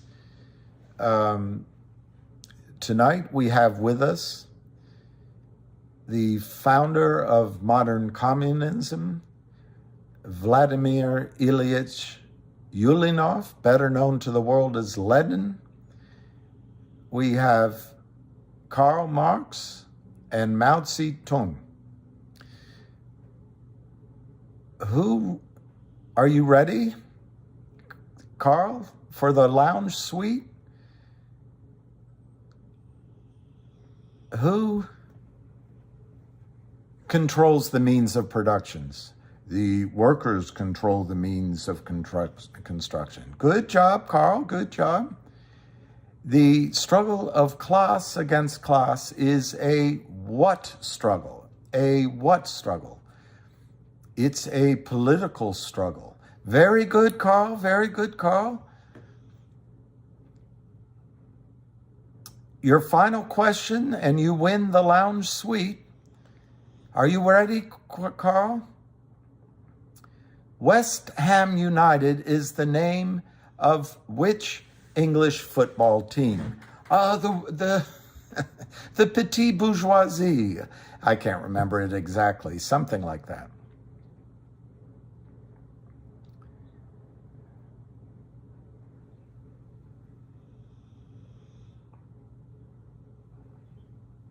Look, the bankers, if you really want to get down to it, the government is controlled by the banks. There's a revolving door system. Everyone, like Gary Gensler, went from middle class or less He's now worth over 100 million. Bill and Hillary Clinton went from being broke. They might be worth hundreds of millions. Barack Obama and Michelle Obama went from being broke. They're worth 60 million or more. George W. Bush, son, didn't have a pot to pee in after the Arbusto collapse, but somehow he was arranged to own 2% of the Texas Rangers, and all of a sudden when it was sold, he had 19 million, which is a lot of money back then, and he's made more since. George H.W. Bush made a lot of money on the boards of a lot of different things. Reagan, I don't think really made a lot of money in retirement. Nixon was broke, and he made money at a law firm, and then I guess writing his books. But Nixon, Jimmy Carter, Gerald Ford, they came from a time where their earnings after presidency were a lot more modest. Biden was broke, and now he's worth, I don't know, a lot of money. It's really odd. Trump, I guess, is a criminal. Everyone tells me that, and that he's corrupt. But and I know he's a carny. He exaggerates his wealth. But as far as I can tell, he was worth $5 to $10 billion when he became president, and now that's what people reported. And now he's worth under $1 billion, or he's worth under $2 billion. What reports say. I have always questioned whether he's really a billionaire at all. But anyway, the point is, it doesn't seem like he made any money out of becoming president. But Kamala Harris, remember, she's the one that had to ride the bus to school, which I don't believe. Maybe she did it one half semester. She lived in enclaves all of her life and is married, and she's doing just fine, thank you. Maxine Waters, rich as can be. Nancy Pelosi, fabulously wealthy. I'm trying to think of some Republicans. There must be some. That guy that was Speaker of the House that ran ACA came out of Cincinnati. I didn't like him, but he was extraordinarily wealthy. But I think he was rich before he got into Congress, but he put things through to help himself. Mitch McConnell is an example. His wife, Chinese, Trump put in as head of transportation. His wife got all sorts of sweetheart deals for investors in China because of transportation. And so Mitch McConnell has enriched himself. The bankers, like the guys at SVP, but you can say it for Goldman Sachs. Goldman Sachs was in trouble, and you bailed them out. All these banks have been rescued by the American taxpayer. That's not capitalism. I don't understand what's going on. Someday, as a group, right now we're focused on GTII and MMTLP, but they're just symptoms of a much bigger problem, which has been going on for 40 years. In my judgment, it's because everyone's an effing lawyer, and there's no right and wrong anymore. But someday you're going to ask, why do we need all these bankers? Why do I need to have my money at JP Morgan, where they charge me overdraft fees? They put my money at risk. Why do we need them? And why, banking used to be a boring business, and people didn't make a lot of money. Liz Warren, Kelly Loeffler, Mitt Romney, John Boehner. Yeah, Boehner. Now, David Hensley, I happen to agree with you. I think Jimmy Carter is most underrated and honest. Okay, bailouts.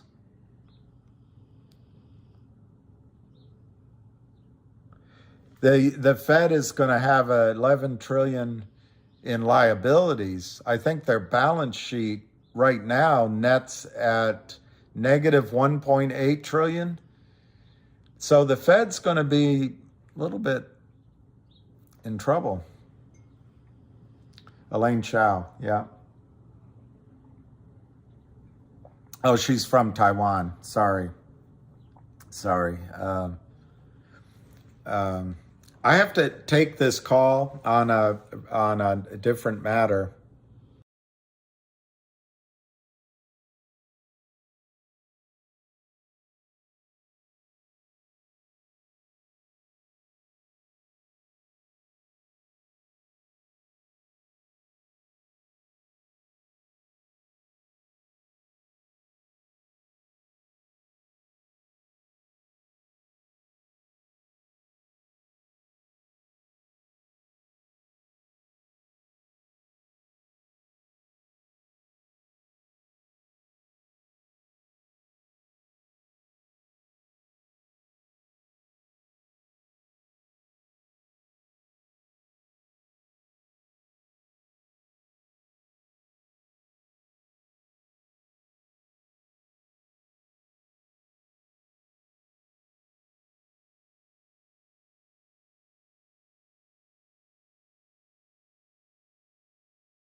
All right. Sorry about that.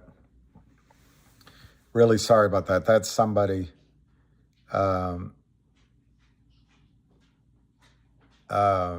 I really apologize for that, guys. It's a matter with another company that I'm involved in, and this lawyer has a client that is going to file something against us, and I've been trading phone calls, so I had to take that call, and I apologize.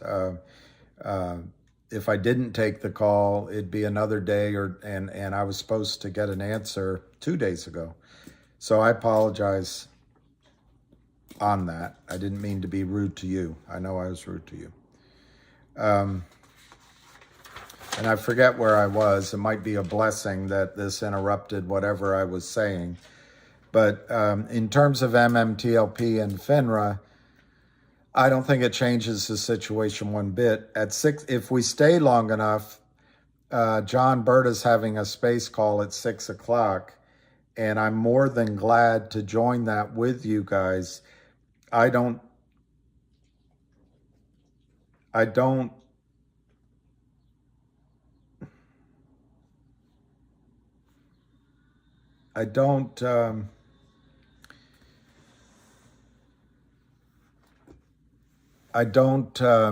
sorry, there's somebody saying I should get on the Jeremy call, but I don't think he's talking about CRTD. I think he's talking about CEO Block. So anyway,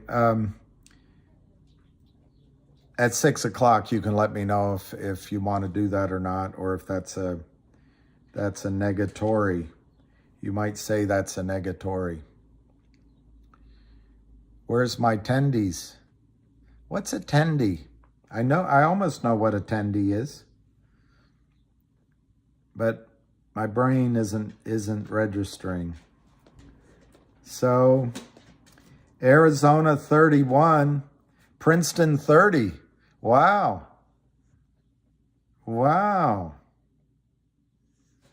Could it be that that would rock the world?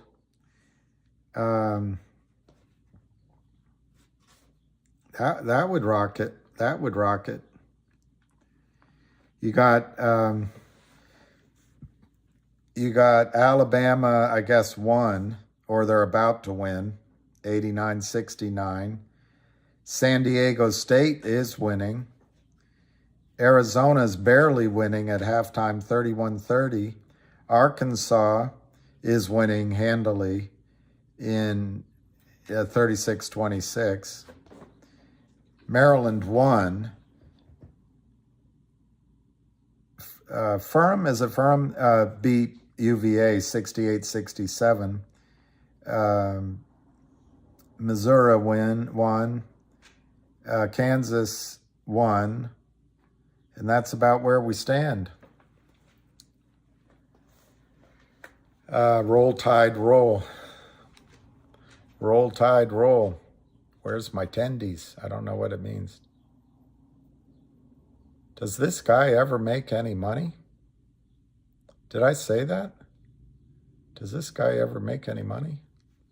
If you're talking about me, I wonder that myself.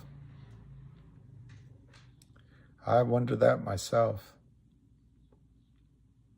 Jack, even when I yell at you, well, I'll be a little more careful about that. Disco days.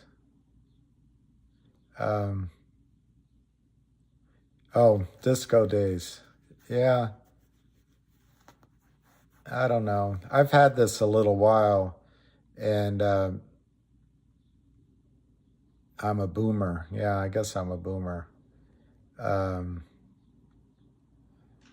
anyway, this worked pretty well when I bought it, but it might be a little dated. Unlike myself, my jacket is dated.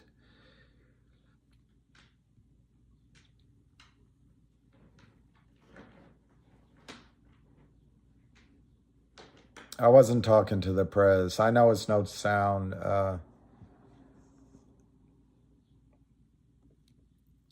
Yeah, I should have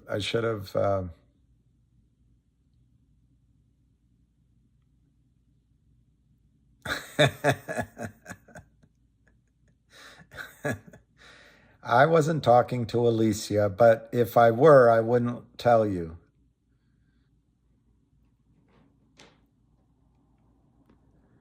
I have said, whoever that was, I have said that GTII in a squeeze can go very high.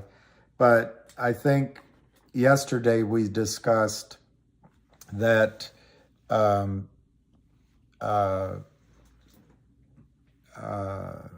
Avid is less, is the right word sanguine? He's less, he's not that, and he cautions, Avid cautions that these high numbers, I don't think he picks on me personally, but I'll take responsibility for my high projections. He thinks, Avid thinks these high projections will not occur. And I think you have to bear that in mind, because what I give is just an opinion, and I try to come to what I think is a logical conclusion when there's such an imbalance of how many shares need to be bought. But the key assumption I make is those shares will be bought back in. I mean, you'd be right to ask, they haven't bought it back in for 2 years. Why are they going to do it now? You'd be right to ask, will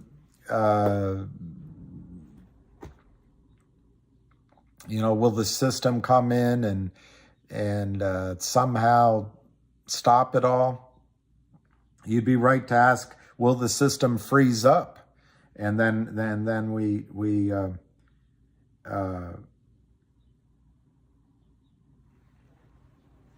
don't know.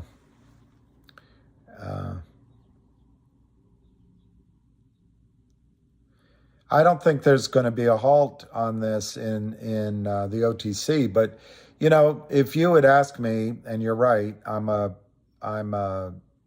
boomer, I guess. If you would ask me, would the United States go to war around the world the way it has, I would have said no. But if you had asked me if the Democratic Party would become the party of war after how they eviscerated Johnson, I would have said no. But anyway, my point is anything can happen. Anything.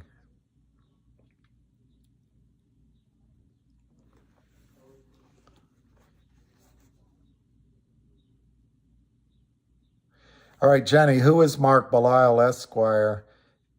He is a lawyer, I guess. He tweeted, "Power meeting tonight with West Christian and legal teams dedicated to help OTC markets." He said, "Holy crap, Armageddon is coming." Look, I am glad that we are with West Christian. I think Mark Belial is,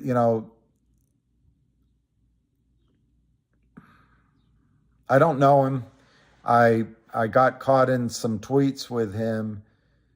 I think Mark Belial's very good at what he does,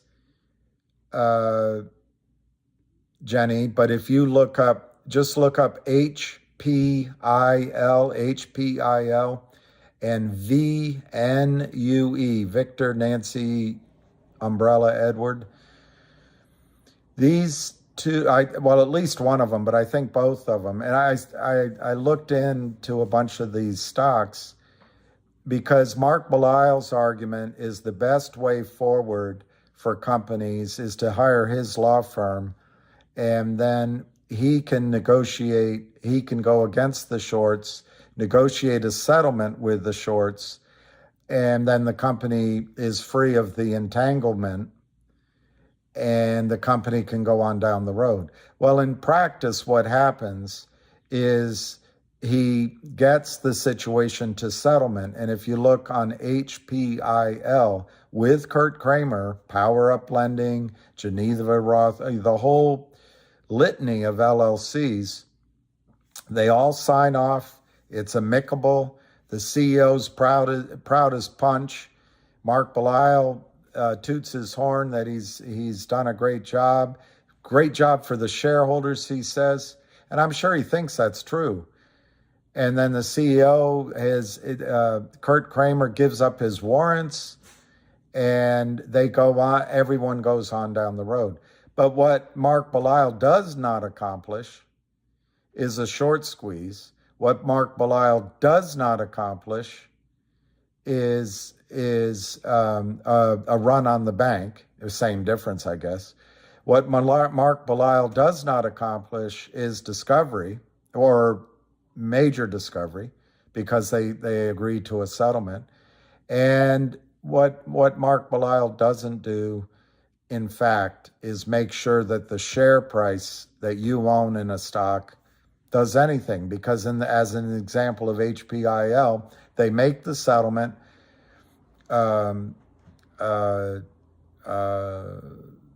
Kurt Kramer gives up his warrants, but there's no provision for how do you solve the problem like Maria? How do you get rid of all of the counterfeited shares? So, as far as I know, he's a very good attorney and he does his job really well. And I don't know him. I've never spoken to him, but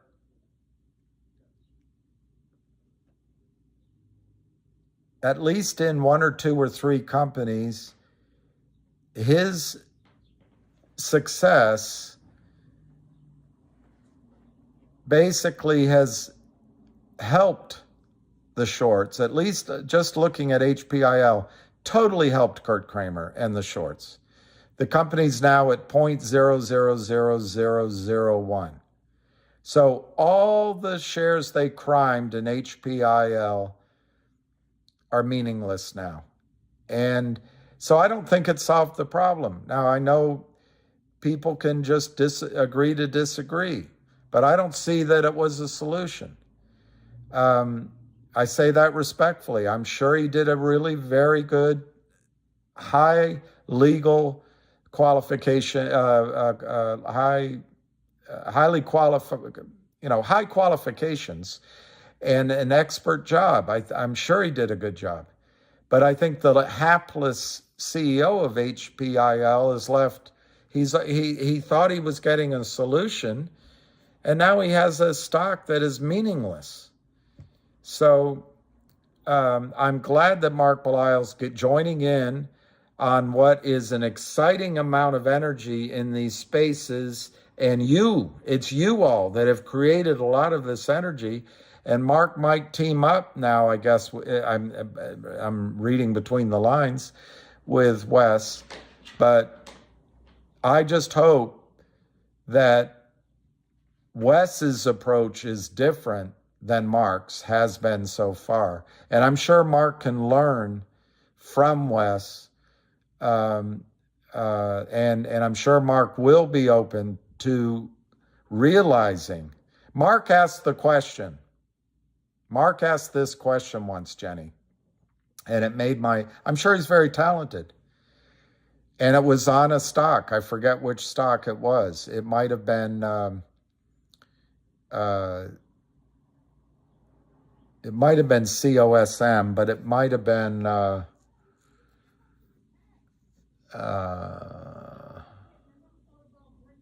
don't remember, Jenny. It was one of these stocks.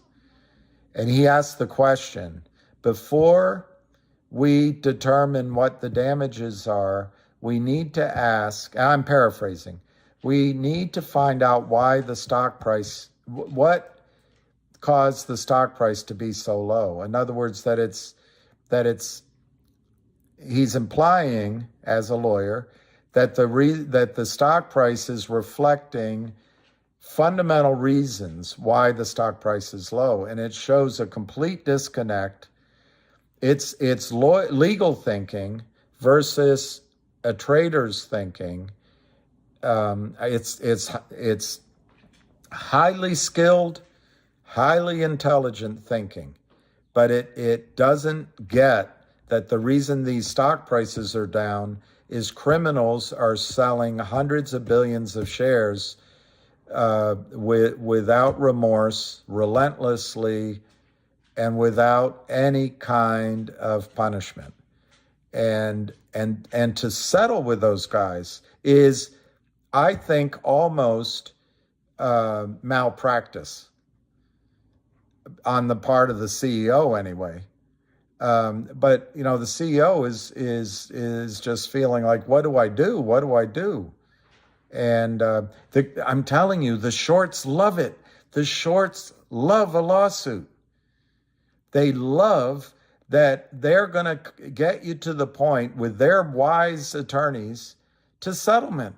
There's no discovery. The stock price gets killed. There'll be dilution. The dilution stays in place. They love it. So I don't know, Jenny, if that's an answer to your question.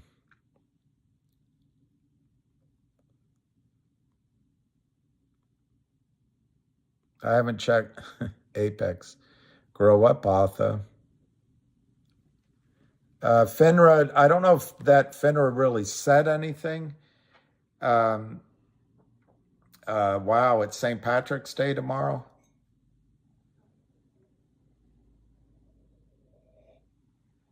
Buck Thanar, if you can arrange that, I would do that in a heartbeat. But I don't know if you're just saying it. But I would love not only to meet her, and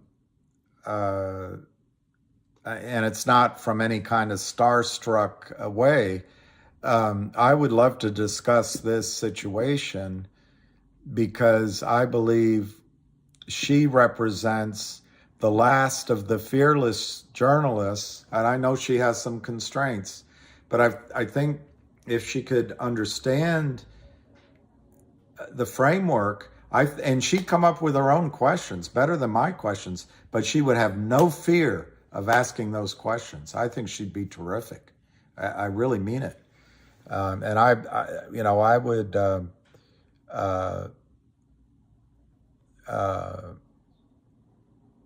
I forget M. Casey's question.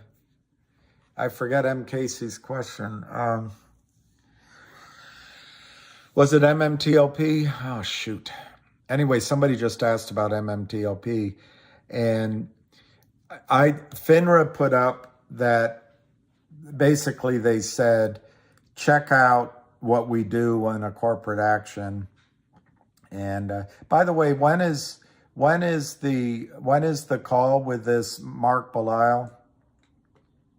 I think the point, M. Casey, of the Finra tweet, it looks like, or update on their website, was to distance Finra from responsibility. And I think it was carefully crafted after consulting with their attorneys to protect the careers of the people at Finra. I think it's completely meaningless to your situation. And more than that, it's not unexpected.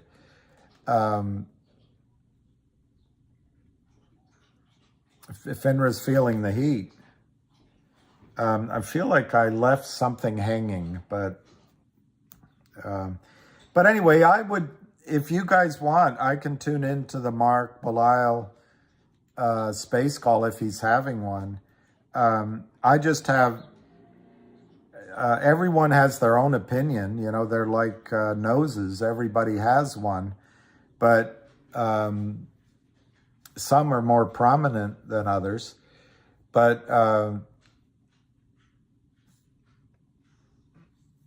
I'm nonplussed about the results for shareholders. Remember, I'm not all about winning lawsuits and winning, hey, I won this, I'm the best. I'm about making the short sellers pay and not letting them off the hook so you make money. That's what I'm about. But look, I'm not a lawyer, and maybe that's the only solution. I hope, I tell you what, I hope Wes Christian gets results that are far different than at least those two companies. My opinion of Wes Christian is he wants to cause a short squeeze somewhere. But of course, lawyers always settle. Lawyers always settle.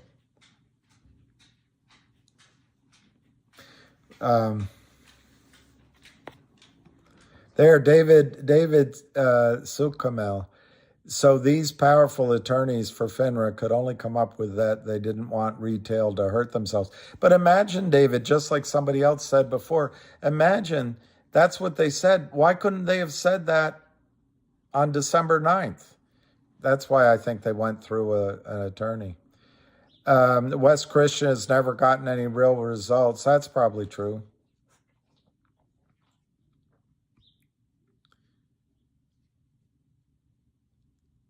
Well,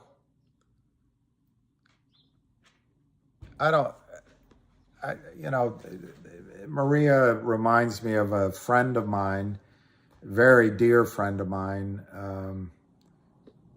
And, you can describe somebody as a hottie, but what is particularly appealing, professionally anyway, about Maria is that she's, I think, highly intelligent, and she's willing to use her platform to educate, ask questions, and move the ball down the court rather than some that I see on TV. But Wes, I don't think you guys understand. Ham has been fighting this for a long time. It's my understanding, at least to some degree, that when Ham met Wes was like a real estate attorney or a contract attorney, and Ham had to educate him. And I've met with attorneys. Attorneys don't want to take these cases. They don't want to take these cases. Every account you signed with your broker-dealer has an arbitration clause. So most attorneys go, where's the deep pockets? Where are we going to get paid? Most attorneys only take cases where they think they can get paid. And I think over this past long period of time, Wes has gotten really good and really educated himself.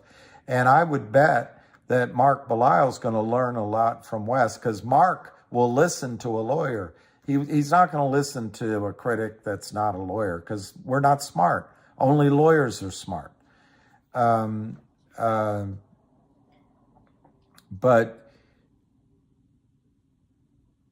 I think Wes can get results. But I want to be clear. With a settlement with Kurt Kramer in GTII, if our lawsuit's purpose is to settle with Kurt Kramer, that's a disaster. It's a disaster. Look up, I did it yesterday, I don't want to do it again, but just look at what happened to HPIL. Hey, we're getting results. We're great attorneys. We got results. We got a settlement. Hey, look what happens to the shareholders. Be a disaster. But I don't think that. I think the lawsuit that which Wes filed, that's not the goal at all. The goal is to get to discovery, call out these people. Remember, Wes Christian says down in Texas, we just call it stealing. And so the final point I want to make, the purpose of the lawsuit, yes, they're going to move towards settlement. I know that's one track. But the purpose of Wes Christian's lawsuit is one more piece of straw on the camel's back that's going to cause Kurt Kramer, Alpine, and the rest of the criminals to either voluntarily or forcibly have to close out their 325 million counterfeit, which makes you rich and puts him in jail and puts them out of business, and hopefully makes Congress change the rules.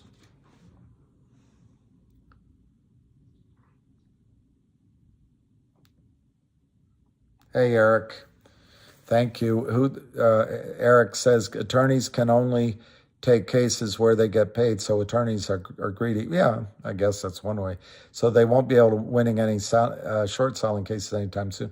They're unique in the human structure, along with procies and I guess shrinks, that they're able to justify charging high rates.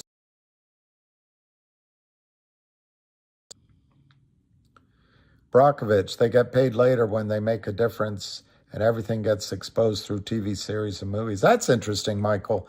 I watched that movie with Julia Roberts just recently, and that other actor, the British actor that died. It was a good movie, and Aaron Brockovich needs to be congratulated. I had a great interview with Ham. Yeah, I think it's on, if you go to Dozier, or it was here. I don't remember. I don't remember. Nothing more lovely on a woman than intelligence.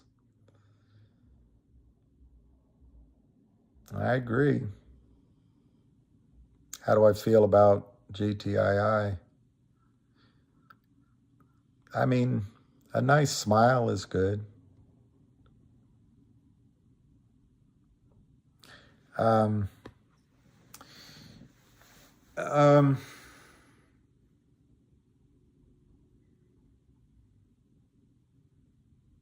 Oh, the question was, sorry, I'm so slow. The question was, what do I think about GTI next week?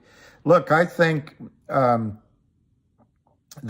selling has nearly dried up, although I'm not telling you guys not to sell if you want to.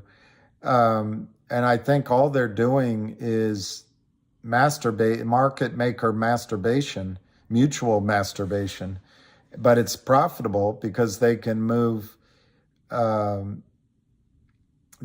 shares around, drive them down, move it from LLC, strip some money from the market. It's all criminal. And it's why I don't want to settle with them.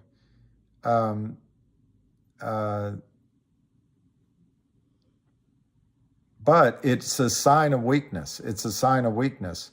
And I think that the West Christian lawsuit, unlike what I've seen from other attorneys, the West Christian lawsuit is going in hard and heavy.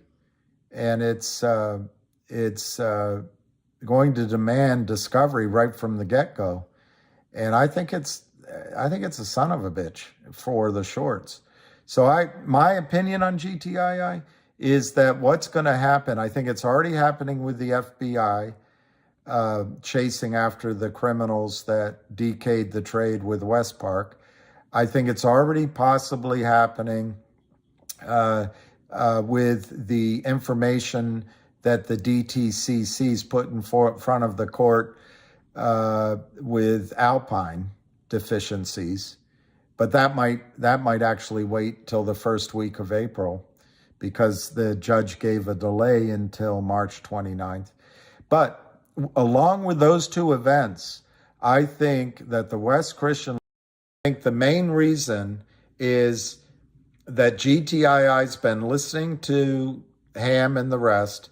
They've been following a strategy that Wes is willing to also join. And I think what's going to happen next week or tomorrow is that each of these compliance desks are going to get notices of this lawsuit, along with the FBI possibly, along with the DTCC action against Alpine. But it's enough if it's just the West Christian lawsuit on the compliance desks saying you got trouble here if you're trading GTII without knowing your customer and without knowing where the shares are. So my guess is sometime between tomorrow and next week, the criminals, they may have 1 week left to crime at Alpine, But then I think Alpine's going to be in trouble. The FBI could crack the whip at any time, and then the criminals won't have any place that they can crime GTII shares soon, because I don't think any crooked market maker, any crooked broker, other crimes they're doing. I mean, if you were a mass murderer, but like that movie Silence of the Lambs, you like to eat your victims first and you maintain them in a cellar. If the FBI's after one victim, you're going to either dispose of that victim or give it to them, because you don't want them to come see your cellar full of victims. So if you're a crooked market maker and you get this notice, you're going to say, hey, let's stay away from GTII. I know we've already done it, but let's stay away. And let's just focus on, destroying these other companies that Kurt Kramer and Philip Vallier have provided to us, in my judgment. Everything's in my judgment. If I forget to say it on any video, everything I say is in my judgment. Everything's my opinion. Make your own decisions. But I think the net effect of that at some point will be when they can't keep selling, counterfeiting, criming, spoofing, layering, swapping, telegraphing to each other.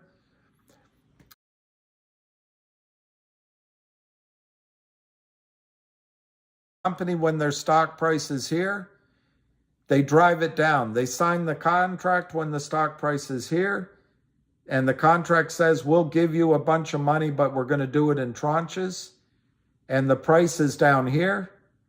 But then the tranches, their lawyer, Nadich, probably it's Nadich, to sign a letter that says they're going to get shares, so that any company that's afraid that the failures to deliver, they have the cover that in 6 months they'll get these shares based on this toxic formula. And then they do business offshore with Credit Suisse or German banks or whatever, and they get all these deals going, and they can see endless supply of selling coming in. So Kurt Kramer can control his own risk by just flooding the markets illegally with counterfeit shares. So the stock goes down, and it goes below the page. It goes below the page in price. And then you get attorneys to come in and say, well, let's sue him and we'll settle. But then Kurt Kramer, GTII, if you assume 75 cents, let's just do easy arithmetic. I don't think he did, but let's assume he got an average price of $1. I don't think he did. He stripped $325 million out of the market with counterfeit shares. Every share that Kurt Kramer sells is counterfeit. Every share Alpine processes in GTII is counterfeit. Every share that the hyena opportunistic shorts that are buddies that Alpine hires criminally, RICO, is counterfeit. So 325 million times $1 if they got $1. 325 million has been taken from you and others. And what some attorneys come and say, let's sue them because they still, like in the case of GNS, they still have a hook. The criminals still have a hook by contract. In the case of CRTD, the Lynn Partners is claiming anyway they still have a hook. So the lawyers come and say, let's sue, we'll settle with them, and then you can go about doing their business. But they don't fix the problem. They do what lawyers can understand, and they solve what lawyers can understand. When you walk into a lawyer's office, they're going to tell you that any ideas that don't fit into what they learned in law school or in moot court, any of your ideas are crazy. What? You're effing crazy. You're so smart, but why do you come up with that idea? We can only do it this way. And then they solve it inside of that box. Well, the risk to you is that a CEO thinks that they're doing the right thing. It's perfect for Kurt Kramer. He loves it. He's sold 1 billion shares of HPIL and drives it down, and the company wants to settle with him. He goes home and pours himself a martini and goes out with his family, and he says, no one FUXs with us. We're the Kramers. He loves it. He loves that kind of lawsuit. Don't throw me in the briar patch. He effing loves it. But where Wes Christian's lawsuit is going to be different is I think Wes Christian wants to go all the way to discovery. He wants to force the squeeze. So I forget my point about the $325 million, but a lot of that money's probably offshore now, but a lot of it's probably still sitting at Alpine. And the company doesn't have it. That's what's so effed up about our over-the-counter markets. And that's why I get so frustrated with glad-handing Gary Gensler. What? He doesn't see it? That money is going to the high-frequency traders, the hedge funds, the criminals. It goes in asset management fees. It goes to stock loan departments like Goldman Sachs's. And they don't care. It comes out of you and the American economy, and there's no productive use. Yes, they buy oysters. Yes, they buy a $5 million house, and Charlie Mayo sates his white fetish in buying luxury white cars. But where does it help the American economy? Where does it help you or the world economy if for you that are overseas? Where does it help? It's just stripping money for you. And to have a lawyer to come in who, by the way, parenthetically, I'm not talking about the one that Jenny mentioned. I'm talking about other lawyers. Nobody I've talked about today. Other lawyers might be even hired by the Kramers when billions of dollars are on the line. Why wouldn't the Kramers hire an attorney to come into our space calls and get us to settle with Kurt Kramer? They just want to crime the shares down, put $325 million into their pocket, and they'll do anything. Hire lawyers, hire boo birds, anything to make that happen and settle. And then they'll go on to the next client. And they're rich. And they don't pay taxes, believe it or not. If you're waiters and waitresses, truck drivers, the administration's going to come after you for taxes, but not after Kurt Kramer. In HPIL, I can't, a lawyer's going to say to me, Bill, can you prove that? And I'm going to have to say to you, no, I can't prove what I'm about to say. Why?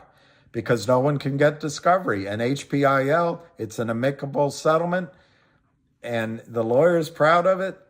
The CEO's proud of it. But the shareholder's like, what do I have here? It's 0.000001.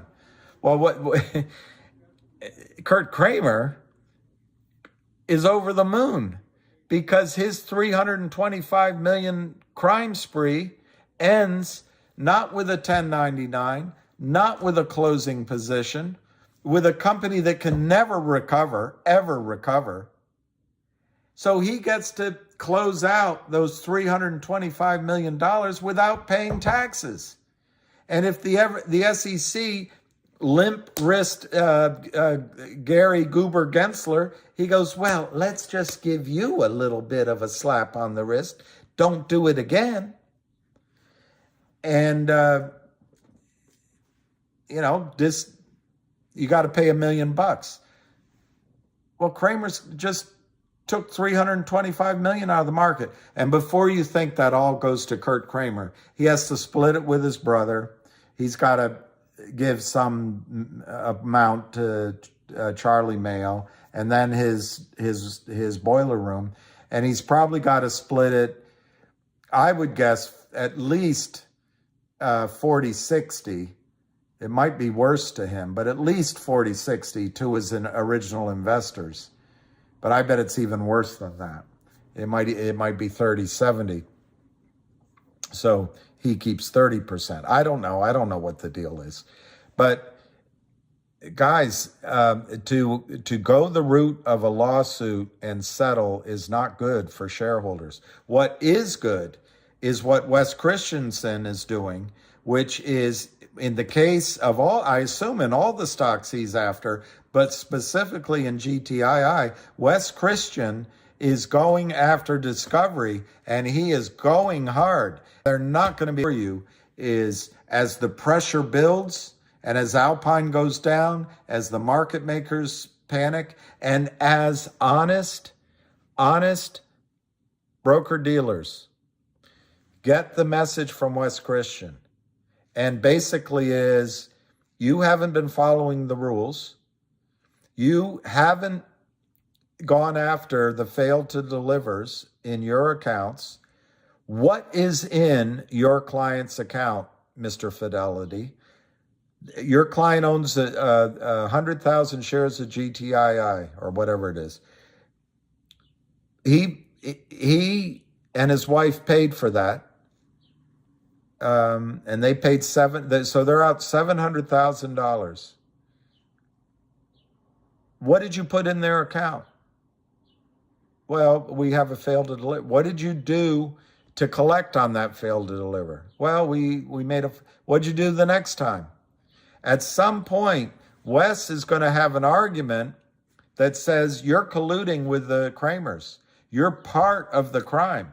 So there's honest broker dealers that are going to look at that summons and that data, and they're going to look at their books, and they're going to want to answer the question, what did you do once you realized that there were failed to delivers in your client's accounts which had not been taken care of for over a year or over 2 years?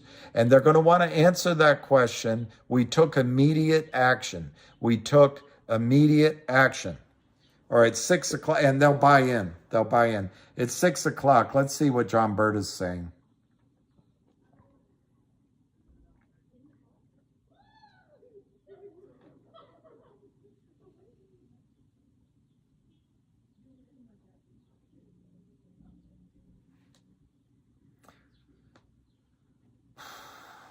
I haven't been invited into this one, so I don't know if I'm going to be welcome, but I'm going in it.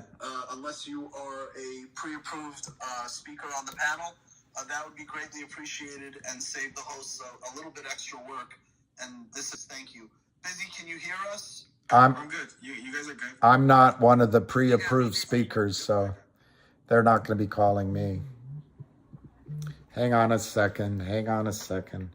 Everyone, relax.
5 months plus, why were there any short positions remaining?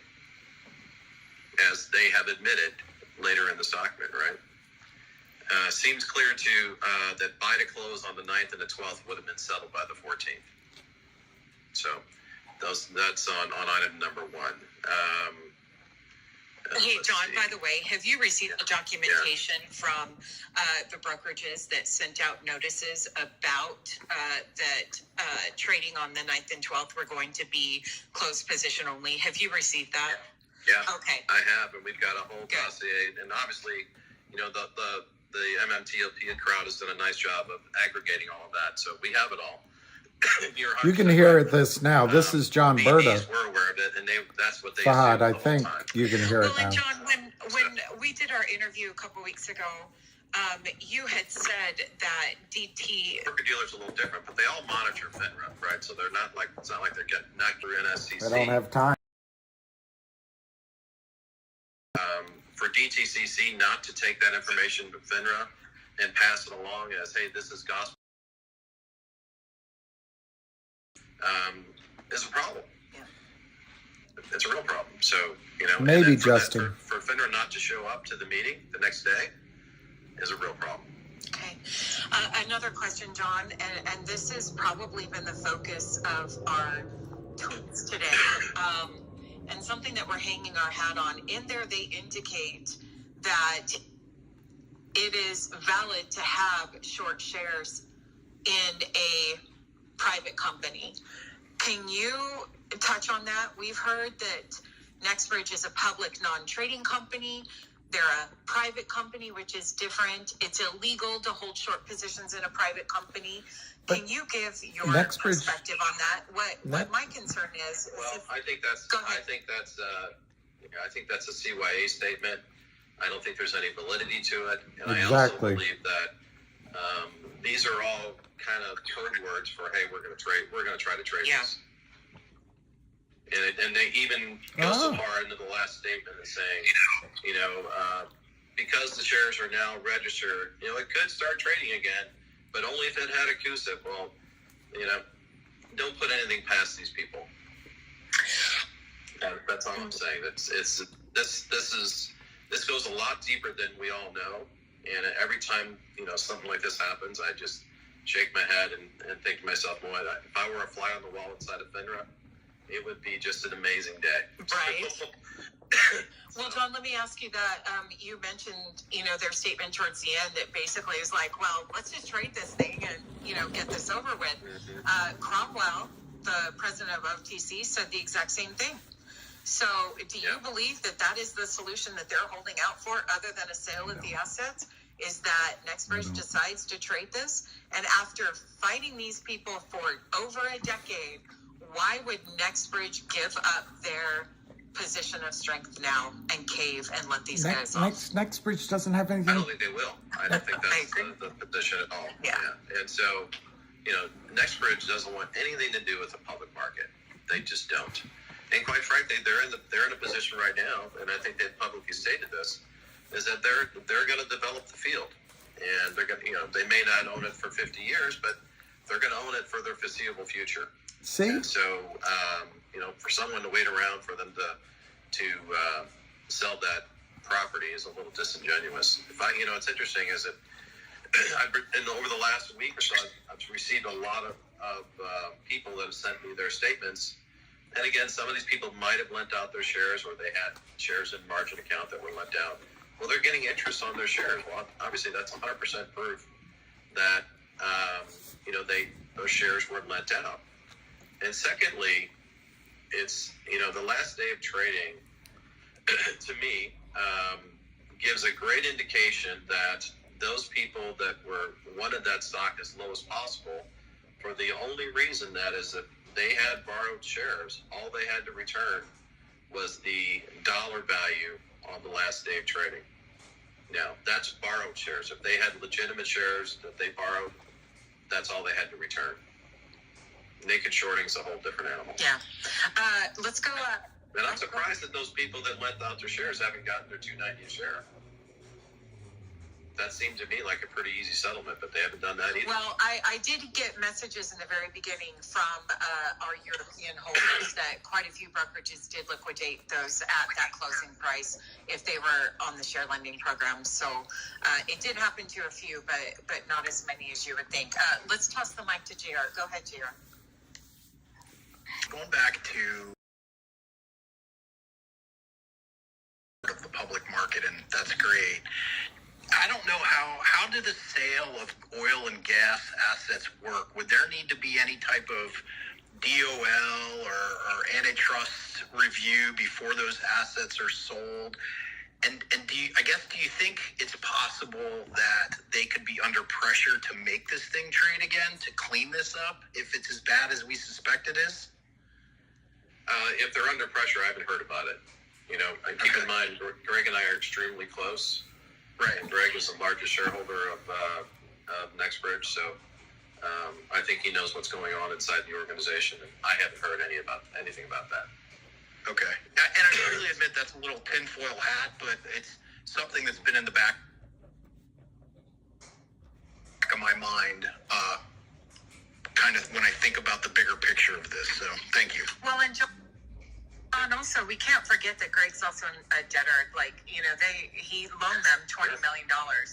So I can imagine that there is some form of communication there as well. So let me ask you, and I know Drew's got his hand up. Let me get in one more question before we toss back to Drew. John, you are an oil and gas executive. When you say they're planning on We don't have to listen assets, forever. If you guys want me mean to hang up, I will. That means they're going to comply with their obligations for the next 5 wells, and I believe, and I haven't talked to them about this, but I believe the next steps are to drill long horizontal wells and produce those wells to, you know, get an understanding of, you know, what their EURs are going to be and what the economic value of each well is going to be. You know, there's potentially 3,000 horizontal wells out there, so that's a lot. It's not something that can be developed in my lifetime. This is probably a 25 to 35 year project. And so I don't expect them to own it forever, but I do expect them to get it to a point where it's one of those type of assets that people are clamoring for. So along that lines then, John, if NextBridge chooses to develop and there's not going to be a sale anytime soon, because I personally, if I'm putting, you know, my head in West Christian, is it Congress acting? What do you believe is going to push this to a head so that we can resolve this situation? Well, I think that's many fronts, quite frankly. I think Finra did us a favor today by putting us out and re-energized the whole base, quite frankly. Agree. And I think we're going to be able to put sufficient pressure on through Congress and through the different committees. And you know, when you see our response to their statement tomorrow, you're gonna see that there's some holes in it, and they're not telling everything they know. For example, you know, what I've seen a lot of people talk about the blue sheets today. You know, the first day that this happened, the first thing that Finra should have done is ask for the blue sheets from every broker dealer. And did an accounting of how many shares were offsides. And if they haven't done that, 2 things. It's kind of like, hey, if you still beat your wife, right? So 2 things is, if they haven't done it, then they've failed in their obligation to the investors and to the investing public. And if they have done it and they know the answers, they failed the investing public because they haven't been forthright with the answers.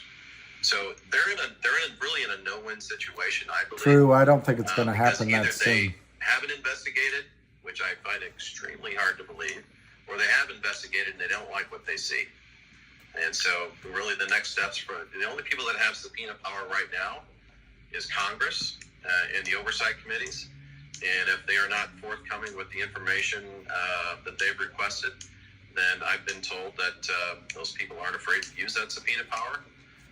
And then secondly, you know, the other avenue, which is a longer avenue, is to file suit. And then those people you file suit against, and it won't be Finra that you file suit against. It'll have to be broker-dealers or market makers or hedge funds. You file suit against them, and then if you get past the motion to dismiss, then you get discovery, which includes DTCC, Finra, NSCC, market makers, hedge funds, broker dealers, and that's when you get the full gamut of all the information at your disposal. So those are the only two ways to get it. Thanks, John. Drew, the mic is yours. Mr. Bird, today a new slogan was released. A new slogan was conceptualized and subsequently released on Twitter. It is #ReleaseTheBlueSheets, where we are yelling at the top of our lungs. The tweet that originally kicked it off was, Finra, if you're truly an organization that wants to live up to the mission statement of protecting retail investors and offering full transparency to us, then show us the MMTLP blue sheets for all 105 broker-dealers, market makers, and clearinghouses. #ReleaseTheBlueSheets. How do you feel about that as a demand from retail moving forward? I think it's an incredible demand. I think they'll never do it because it opens up the Pandora's box for them. And, it's a tremendous transparency methodology. I would be shocked if they did something like that. But I love the pressure it puts on them, for sure. Well, it's very clear that the people of this community are being heard. Would you agree with that? 100%, 1,000%, they're getting heard. And I mean, in my opinion, putting pressure on them to release the blue sheets, they don't necessarily have to release it to us. They can release it to NextBridge and to MetaMaterials. Would you agree with that? Absolutely. Okay, and so it has been said that there's nothing stopping them from. It has been said that it would be more prudent to get, in an effort to get truthful blue sheets, if NextBridge Hydrocarbons or MetaMaterials or both subpoenaed them for it.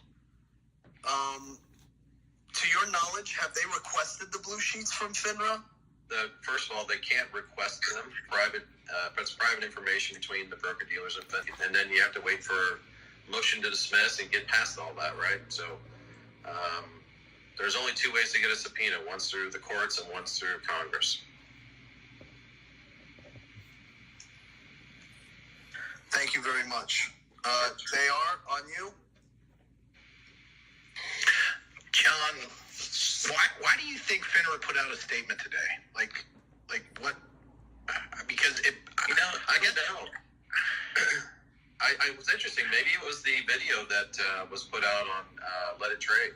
That was extremely powerful, by the way. I don't know the actual individuals' names who did it, but kudos to them. That was fantastic. But, I was telling my wife that how impressed I am with this community and just the amount of talent that's been displayed through this whole process is really incredible. So maybe it was that. Maybe they saw that and decided, hey, we need to get ahead of this. Maybe it was a CYA statement. Who knows? Maybe they're getting pressure from Congress in ways that we're not aware of yet. So, but then more their game plan, right? Their game plan is to blame us all on broker dealers and, hey guys, see what you get from them. That's what they're doing. Yeah, I mean, I'm just mind-boggled. I'm mind-boggled that they put a statement out, but then that they actually asked. You say that you're really you had that conversation with your wife regarding the community, and I completely agree with you. The people of this community, it's mind-blowing. The people of this community are looking to continue to take action. So what do you think our calls to Finra should be saying now? Wow. Why don't we do this? Why don't we wait tomorrow to see our press release and then see what the reaction is to those questions? And I'm not saying our answers are 100% the end all, because I know this audience can take some of the information we're putting out there and do it just a much deeper dive on it. But why don't we wait to see what that brings about and what people are thinking after they see it, and then that way we can kind of get together and see what the next step is. Crew up here. GW? Yes, sir. Meet John Berta. Hey, John. Hey, how are you? Great, thank you.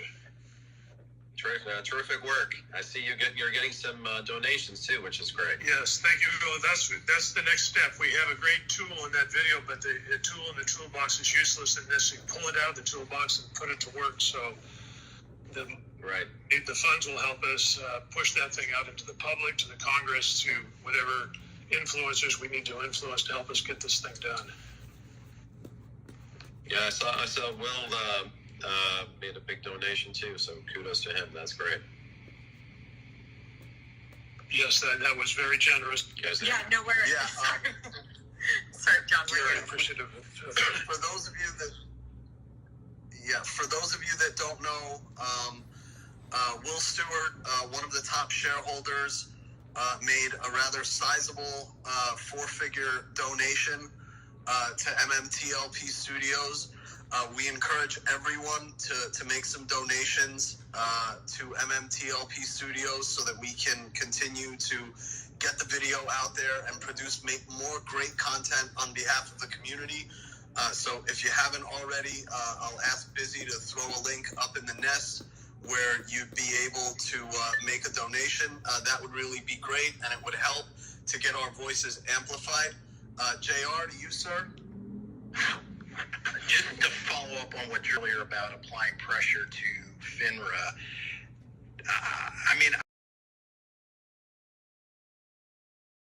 are they still as engaged as they were prior to SIVP? And, if we're going to focus efforts on Finra, which is the institution, where should we focus our efforts in Congress? Should we just keep blasting the letters out? Should we be hammering the committee? What are your thoughts there? I think you do both of those things. I don't think that not everybody can focus on SVB. There's a lot of people that have talking points related to that. There's a lot of banking issues, but the banking committee is handling it predominantly. Did they have an all hands on deck meeting about it? Yeah, they did.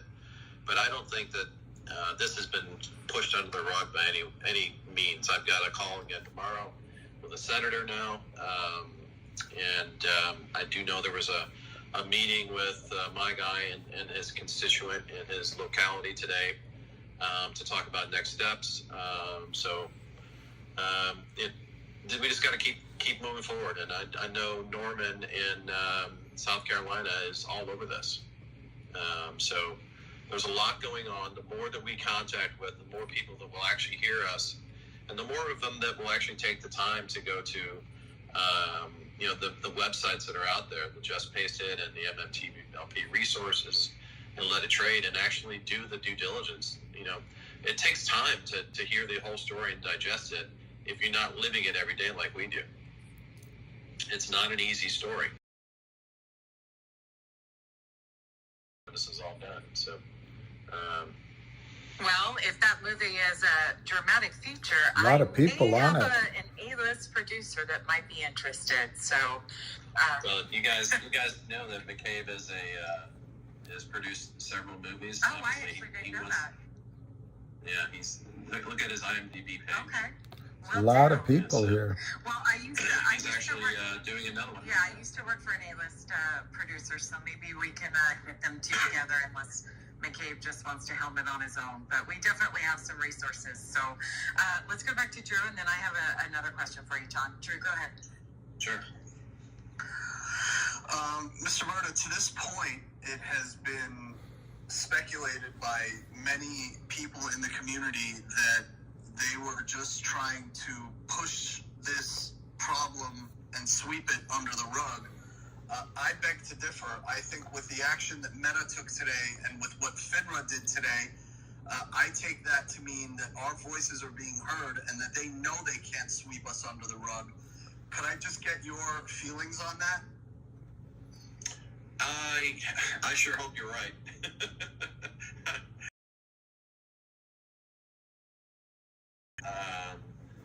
I wouldn't be surprised if they tried to sweep us under the rug, but I just can't see that happening. There's too many people involved. There's too many too many people that have been wronged, and too many voices that have been heard. I just don't see sweeping under the rug to be a solution that everybody's going to be comfy with.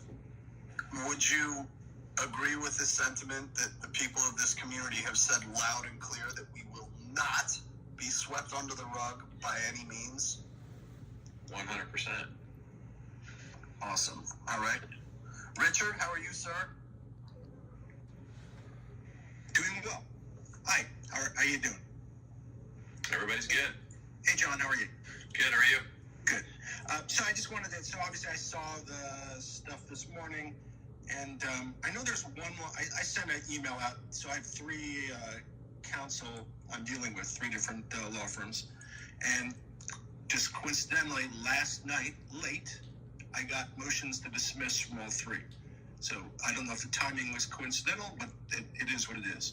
But this morning after I read the FAQ, I sent out an email to all three counsels, and I'm going to briefly read it because I know there's one line in here that will, my guess, I'm betting that there's one line in here that will make people smile. So I'll get to that.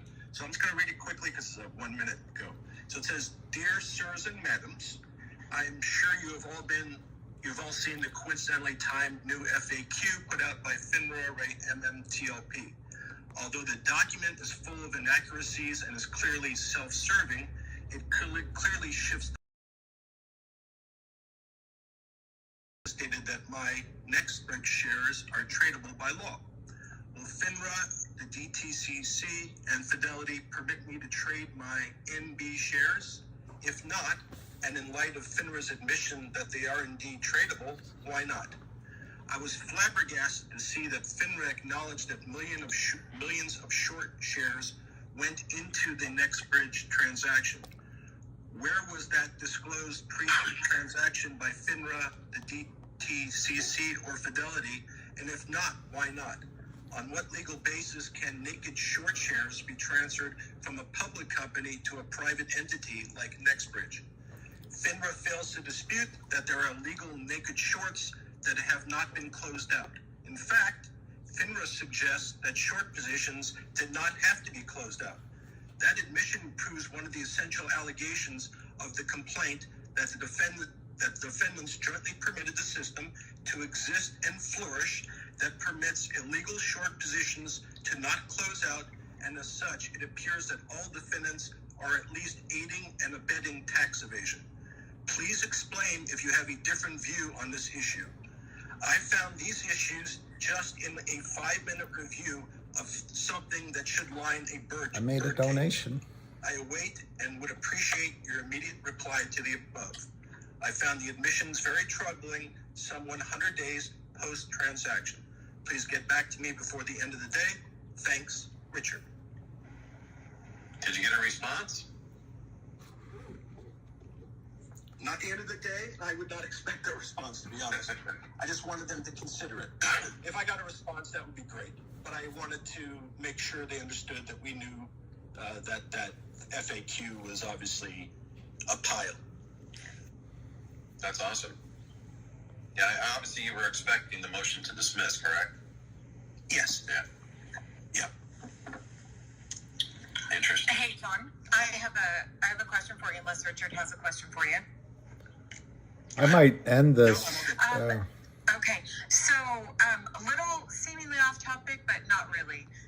Do you have any thoughts? Of course, you're working with Wes Christian about his recently filed lawsuit against GTS and Continuity.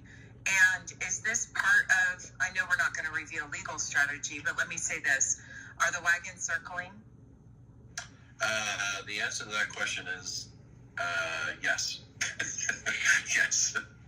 Yes, the wagons are circling. So, and quite frankly, it wasn't our intent to have to go down this path. I'll be honest with you, brutally honest with you. It wasn't, for us to spend this money that we're spending and to have to force this hand in the legal matter and the things that Richard's doing and Rose is doing.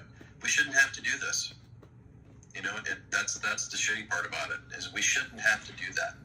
To spend our time and energy and money fixing. Yeah, I might end it. In about 10 seconds. But if those are the cards we're dealt, then we're going to play them. I might end it let's see, one more question. JR, go ahead. Actually, I'm sorry. I think Drew was first, then JR. Drew, go ahead. By all means, JR, please, sir. John, the reason I had asked earlier about, where should we be focusing our efforts from Congress is because Okay, I'm gonna end it. we've got individuals in the audience that I ended it. I have some interest in hearing what John says, and I have a couple questions, but it's not worth. It could go on for 2 hours. So,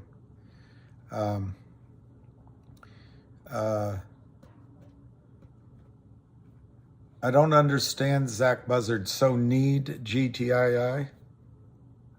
I'm not positive what that meant. Oh, thank you, Mark Maddox. Mark Maddox.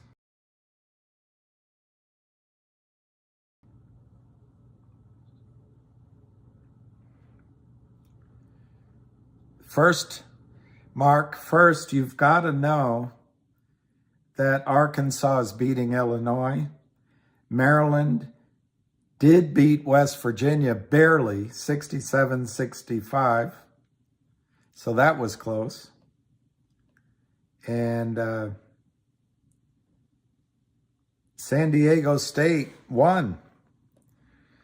All right, so now let's get to your question.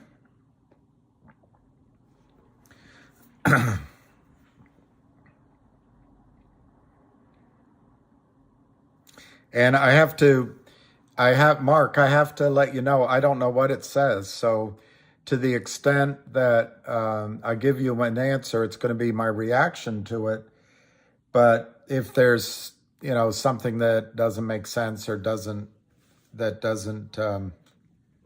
I don't understand, I'll have to get answers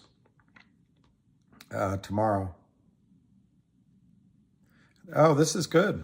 This is good. So let me put it up here.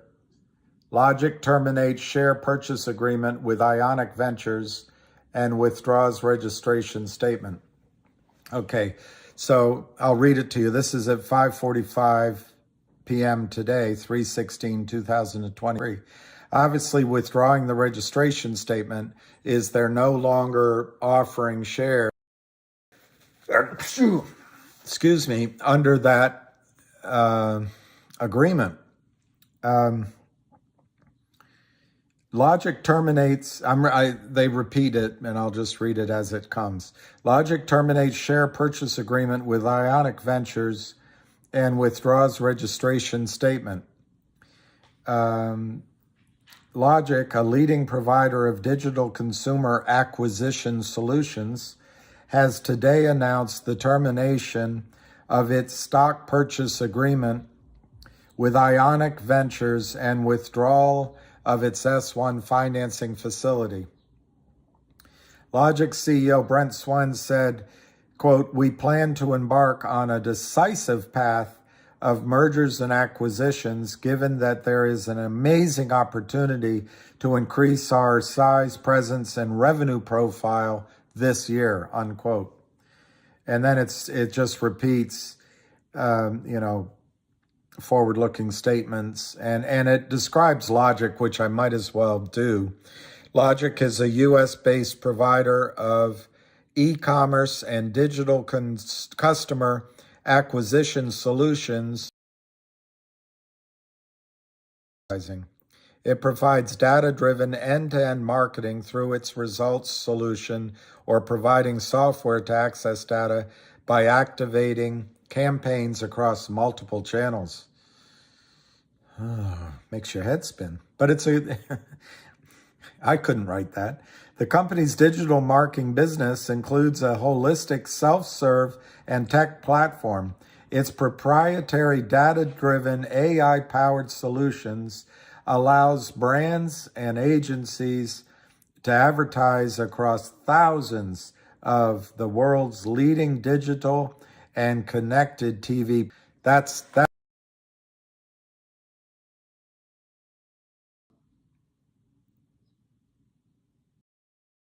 is the group that financed Logic about 10 months ago. And they do the same thing as everybody else. They give you your own money, but it has a twist.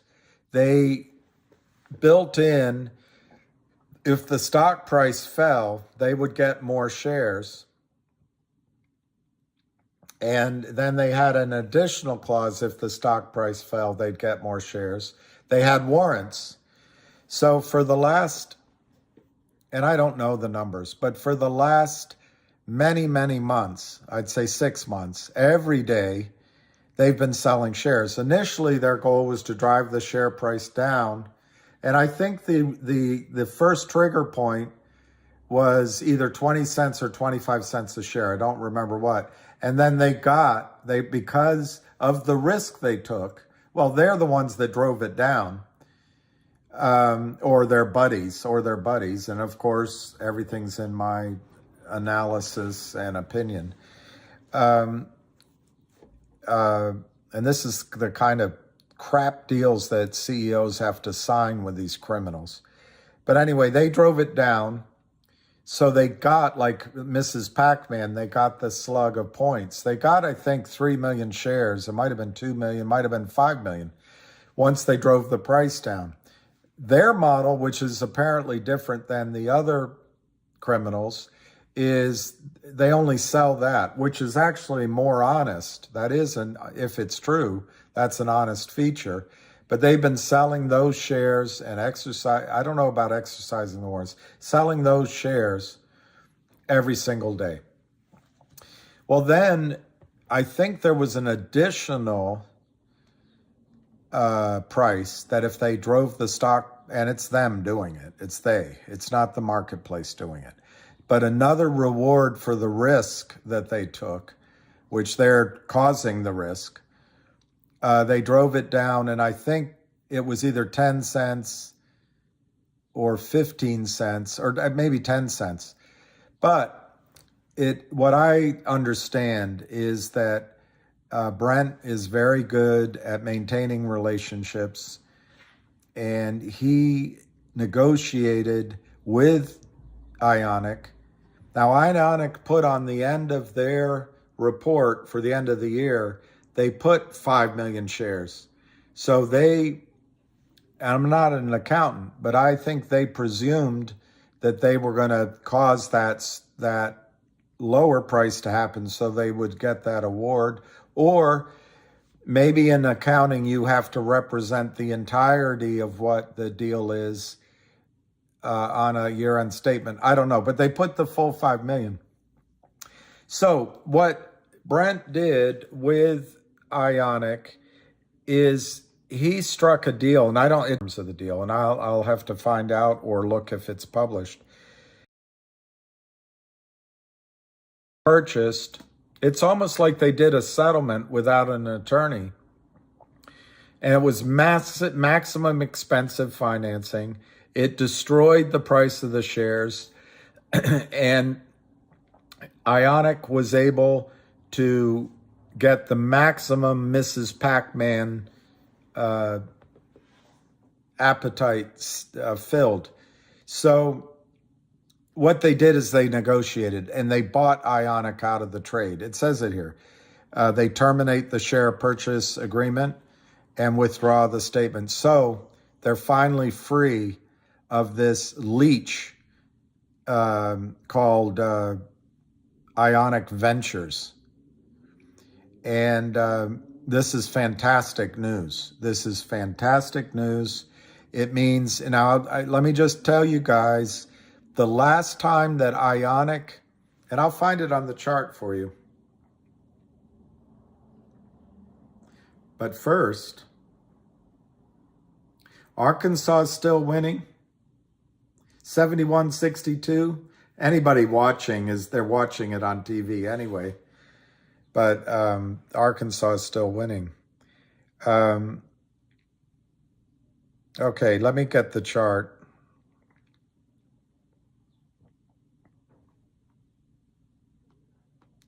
That was a terrible dinner that I just had. That was a terrible dinner. I shouldn't have done that.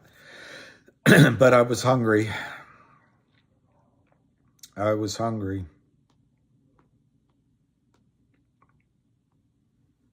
Okay.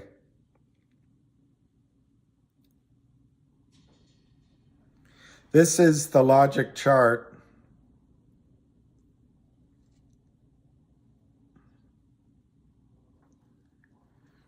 Oh, maybe I can do it this way. Yeah, that's better. No, it's not, because I got to get rid of an ad. Darn it. Darn it, darn it, darn it. I got to get rid of an ad. All right, I'll do it horizontally so the ads can't. I'll do it vertically. We'll do it live. We'll do it live. All right, so here's the chart of logic from November, actually before November to now. You see, in November, they started driving it downward. That's right here. They drove it downward. That's to get the additional slug of stock in return for their risk, which they did the selling, or their buddies did. And so they were able to go gobble that up like Mrs. Pac-Man. Then the stock is under continued selling all here, but they have a slightly different model of selling. So it doesn't necessarily drive the stock down, but it does put a limit on the upside. Well, I just want to call your attention. They were honest. Ionic was honest. They had a conflict of interest, and they knew information that was either going to be published or revealed. They had to stop trading. There was a quiet period. So right here, they stopped trading. And I give them credit. They were honest about that. They stopped trading. Look how high Logic went. That's how high Logic went when they stopped trading. Only a few days later, it was only a matter of 2 or 3 days, they were able to start selling again. So the good news is Ionic is gone. Their selling is gone. At least on the face of it, they're gone, and their selling is gone. And I believe it. I have assurances that's true. And I just want to, this is,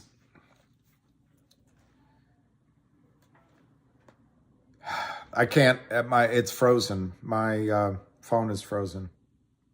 So I don't know why it's frozen. I'm going to turn it off. I'm going to just turn it off because it's overheating as I'm holding it.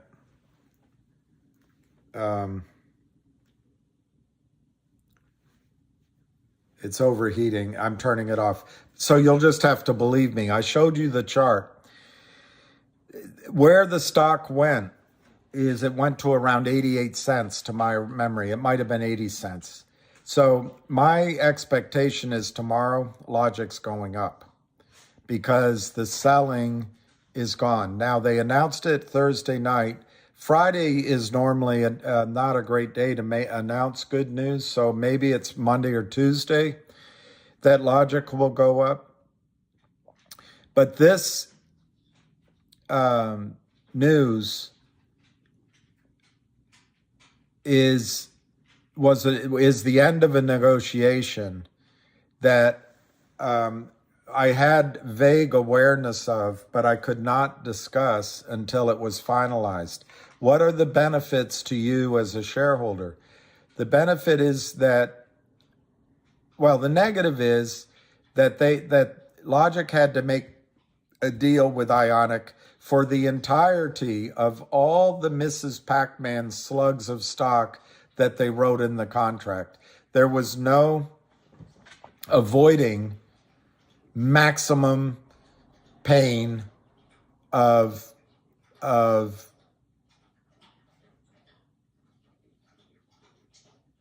whatever you want to call it, of first the issuance of all the shares described in the contract, but also the maximum ego pain of having to buy it all back from them. It's just frustrating. But they did it. It's over with. And they did it at a good price. I don't know what it was. I'm sure there'll be more information about it. So they had to buy all 5 million shares. I think that's the number, instead of a lesser amount. So that's, too bad it wasn't less amount, but at least they got it finished. So what's good for you? What's good for you is this was a predicate for the Aubrey SPAC deal. The guys backing the SPAC deal wanted that resolved. They didn't want to take that contract into the publicly traded SPAC, which is going to change its name, I think, to Data Logic. And it makes a lot of sense. Why would you want to take a bleeding contract? Remember, on my little drawing, you want to know the number of shares, what it is in the denominator. So anyway, this is great news. This means the Aubrey SPAC deal goes forward, and I think that deal from out of the gate should be worth about something like $1.50, maybe $1.60 a share. I'll get better numbers and I'll try to do a video on it. They haven't named the record date yet, but that will be a distribution you receive. It's in essence, it's not so much a distribution as a transformation of the shares you own. They're buying Data Logic, Logic, but they're buying Data Logic, and that changes its name to probably Data Logic. And I think the value there is out of the gate is $1.50.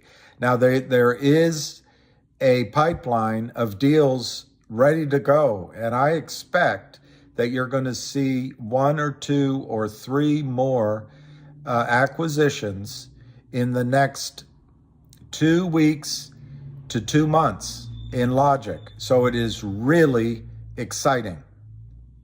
Now, as Aubrey SPAC buys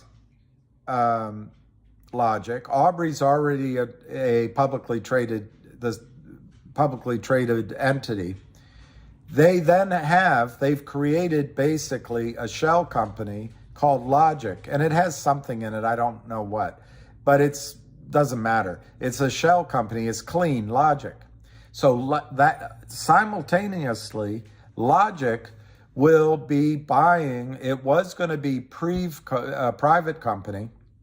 They wrote it down as Prevco, but it was a private company of an asset manager. And I forget the details, Mark, as I'm talking to you. It wasn't a highly it was highly profitable. It wasn't that the revenue was enormous compared to the assets under management, but I don't remember the numbers. Anyway, apparently that deal isn't happening because they have a better deal, and it's bigger. And so you will end up after the record date with Data Logic, and you'll end up with the new company, Logic, but they'll probably change the name to whatever this acquisition they're going to do. My guess is that'll be the name of the new company. That valuation out of the gate conservatively, and Mark, I'm really forgetting my arithmetic, but they end up with, maybe the reason I'm forgetting it is because I vaguely remember the first deal. This is a new deal, and maybe I've never been told it, so that's why nothing's coming to my head. But my guess is that you all will get in this spin-off Logic that's going to change its name and acquire a large private company, because that's what the private company wants to be public. I think they'll get 5, 10, 15, even 20% of that new co. And my understanding is that's going to be at least 50 cents a share value to you, and it might be as much as $1 or $1.50. So you're looking at $1.50, I believe, out of the gates with this SPAC side, and maybe 50 cents. I'm trying to be conservative on the Logic spinoff. So that adds up to $2. Now, it is my belief that those two are actually worth closer to $253, but I'm just trying to give you a, sort of a, I don't know golf analogies, but, I'm trying to give you a conservative something to aim for. So the stock closed, Logic closed, my phone, I had to turn it off. I think Logic closed at 33 cents. You guys can tell better than I can. I'll be able to tell you in a second. So I think it's 8 to 10 to 1. If I'm right about $3 in valuation, it's basically a 10 to 1. Go with the lower number at $2 to start with. They are going to do further deals. And Mark, what is almost serendipity, it's almost good fortune that comes to you as if you bought it, is that with the banking system tightening up and with the IPO market just basically shut to these teams of people that have been working in private companies with the goal of going public. All of a sudden, Brent has this enormous good, not shitty, good deal flow. And he's got the team in place. He's got two valuable public entities. One's the SPAC, which will be, I think, called Data Logic, and the spin-off Logic, which I think will have a new name. But all of a sudden, they can gobble up at good prices teams of talent, teams of technology, and private companies that want to have access to the public market, and they can do it without this shitty financing. Sorry to use that word twice, but without these offs, there's cash flow coming in, and it's almost like we used to call them roll-ups. We would roll up companies, but they can agglomerate a bunch of profitable and good companies at the nice price. And I just think it bodes really well for Logic. And I think those combined two companies, because you're gonna get two for the price of one, I think by the end of the year, from this price, let me look what it is. My phone just turned on.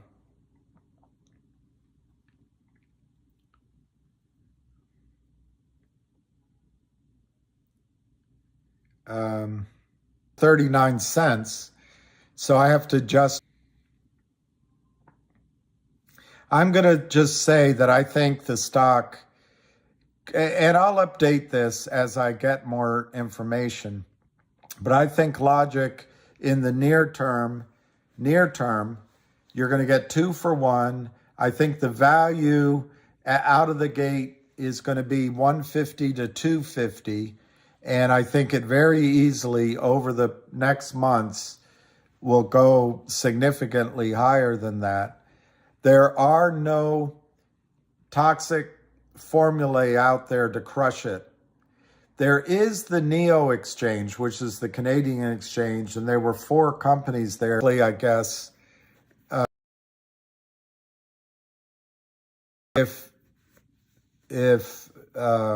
it's Canada, I don't know. They do the trades in the United States. If nobody enforces the rules and they've got the computers doing it and they settle their books up, I guess, no. But my point is there is some short counterfeiting going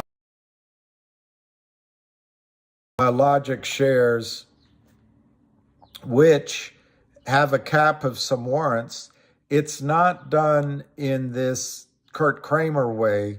I'm really have a hard time explaining it in really precise detail. But basically, you've got a bunch of LLCs, you've got the computers and the stocks trading. And they all have the sell at the ask, buy at the bid. They can cross, and every single day they can fleece pennies a share, teenies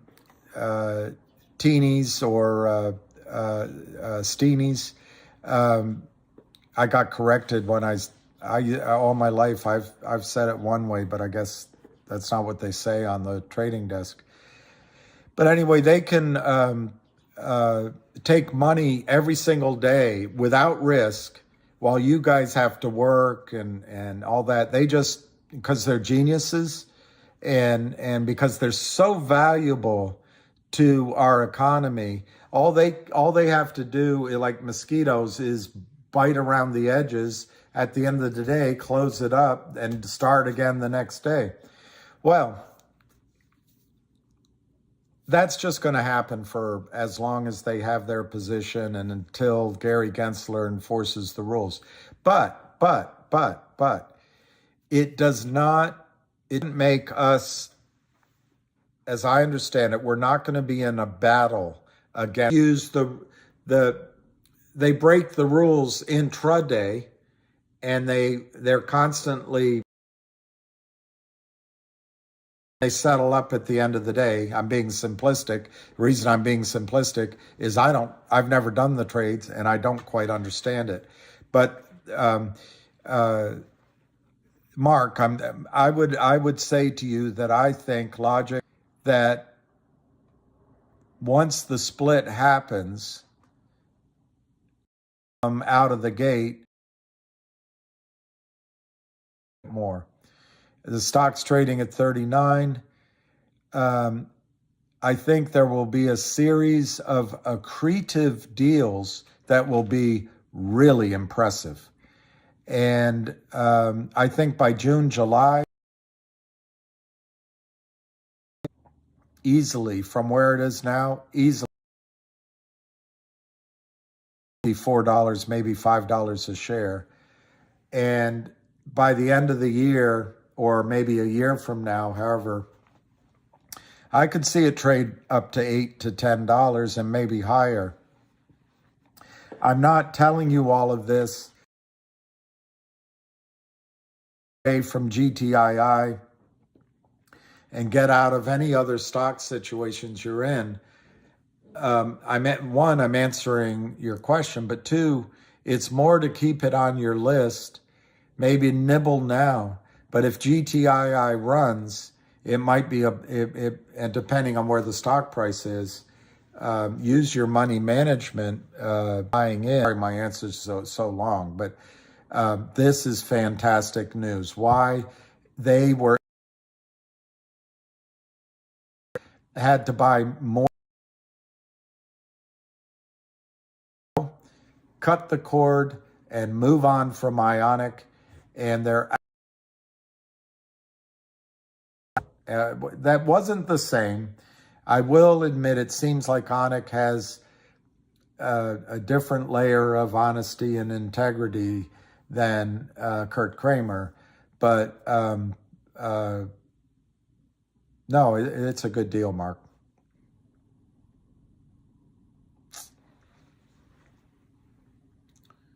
You can't type anything. I will own GTII. This is the way. Yeah. Okay. All right, guys. I think I'm going to go.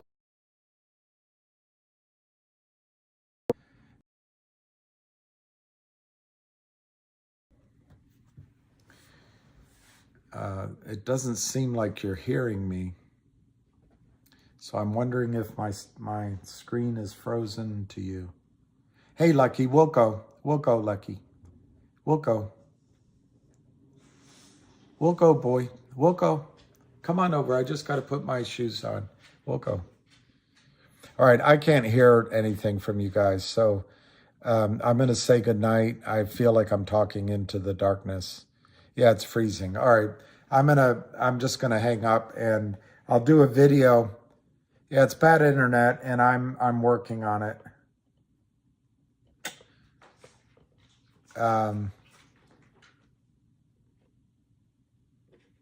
am working on it. All right, Jenny. I probably won't do it tomorrow, but Saturday I've got some hookups to do, and hopefully the internet.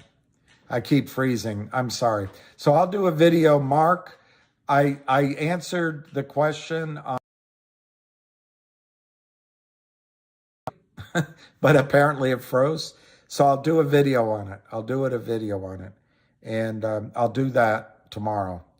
And I apologize to everybody. So good night.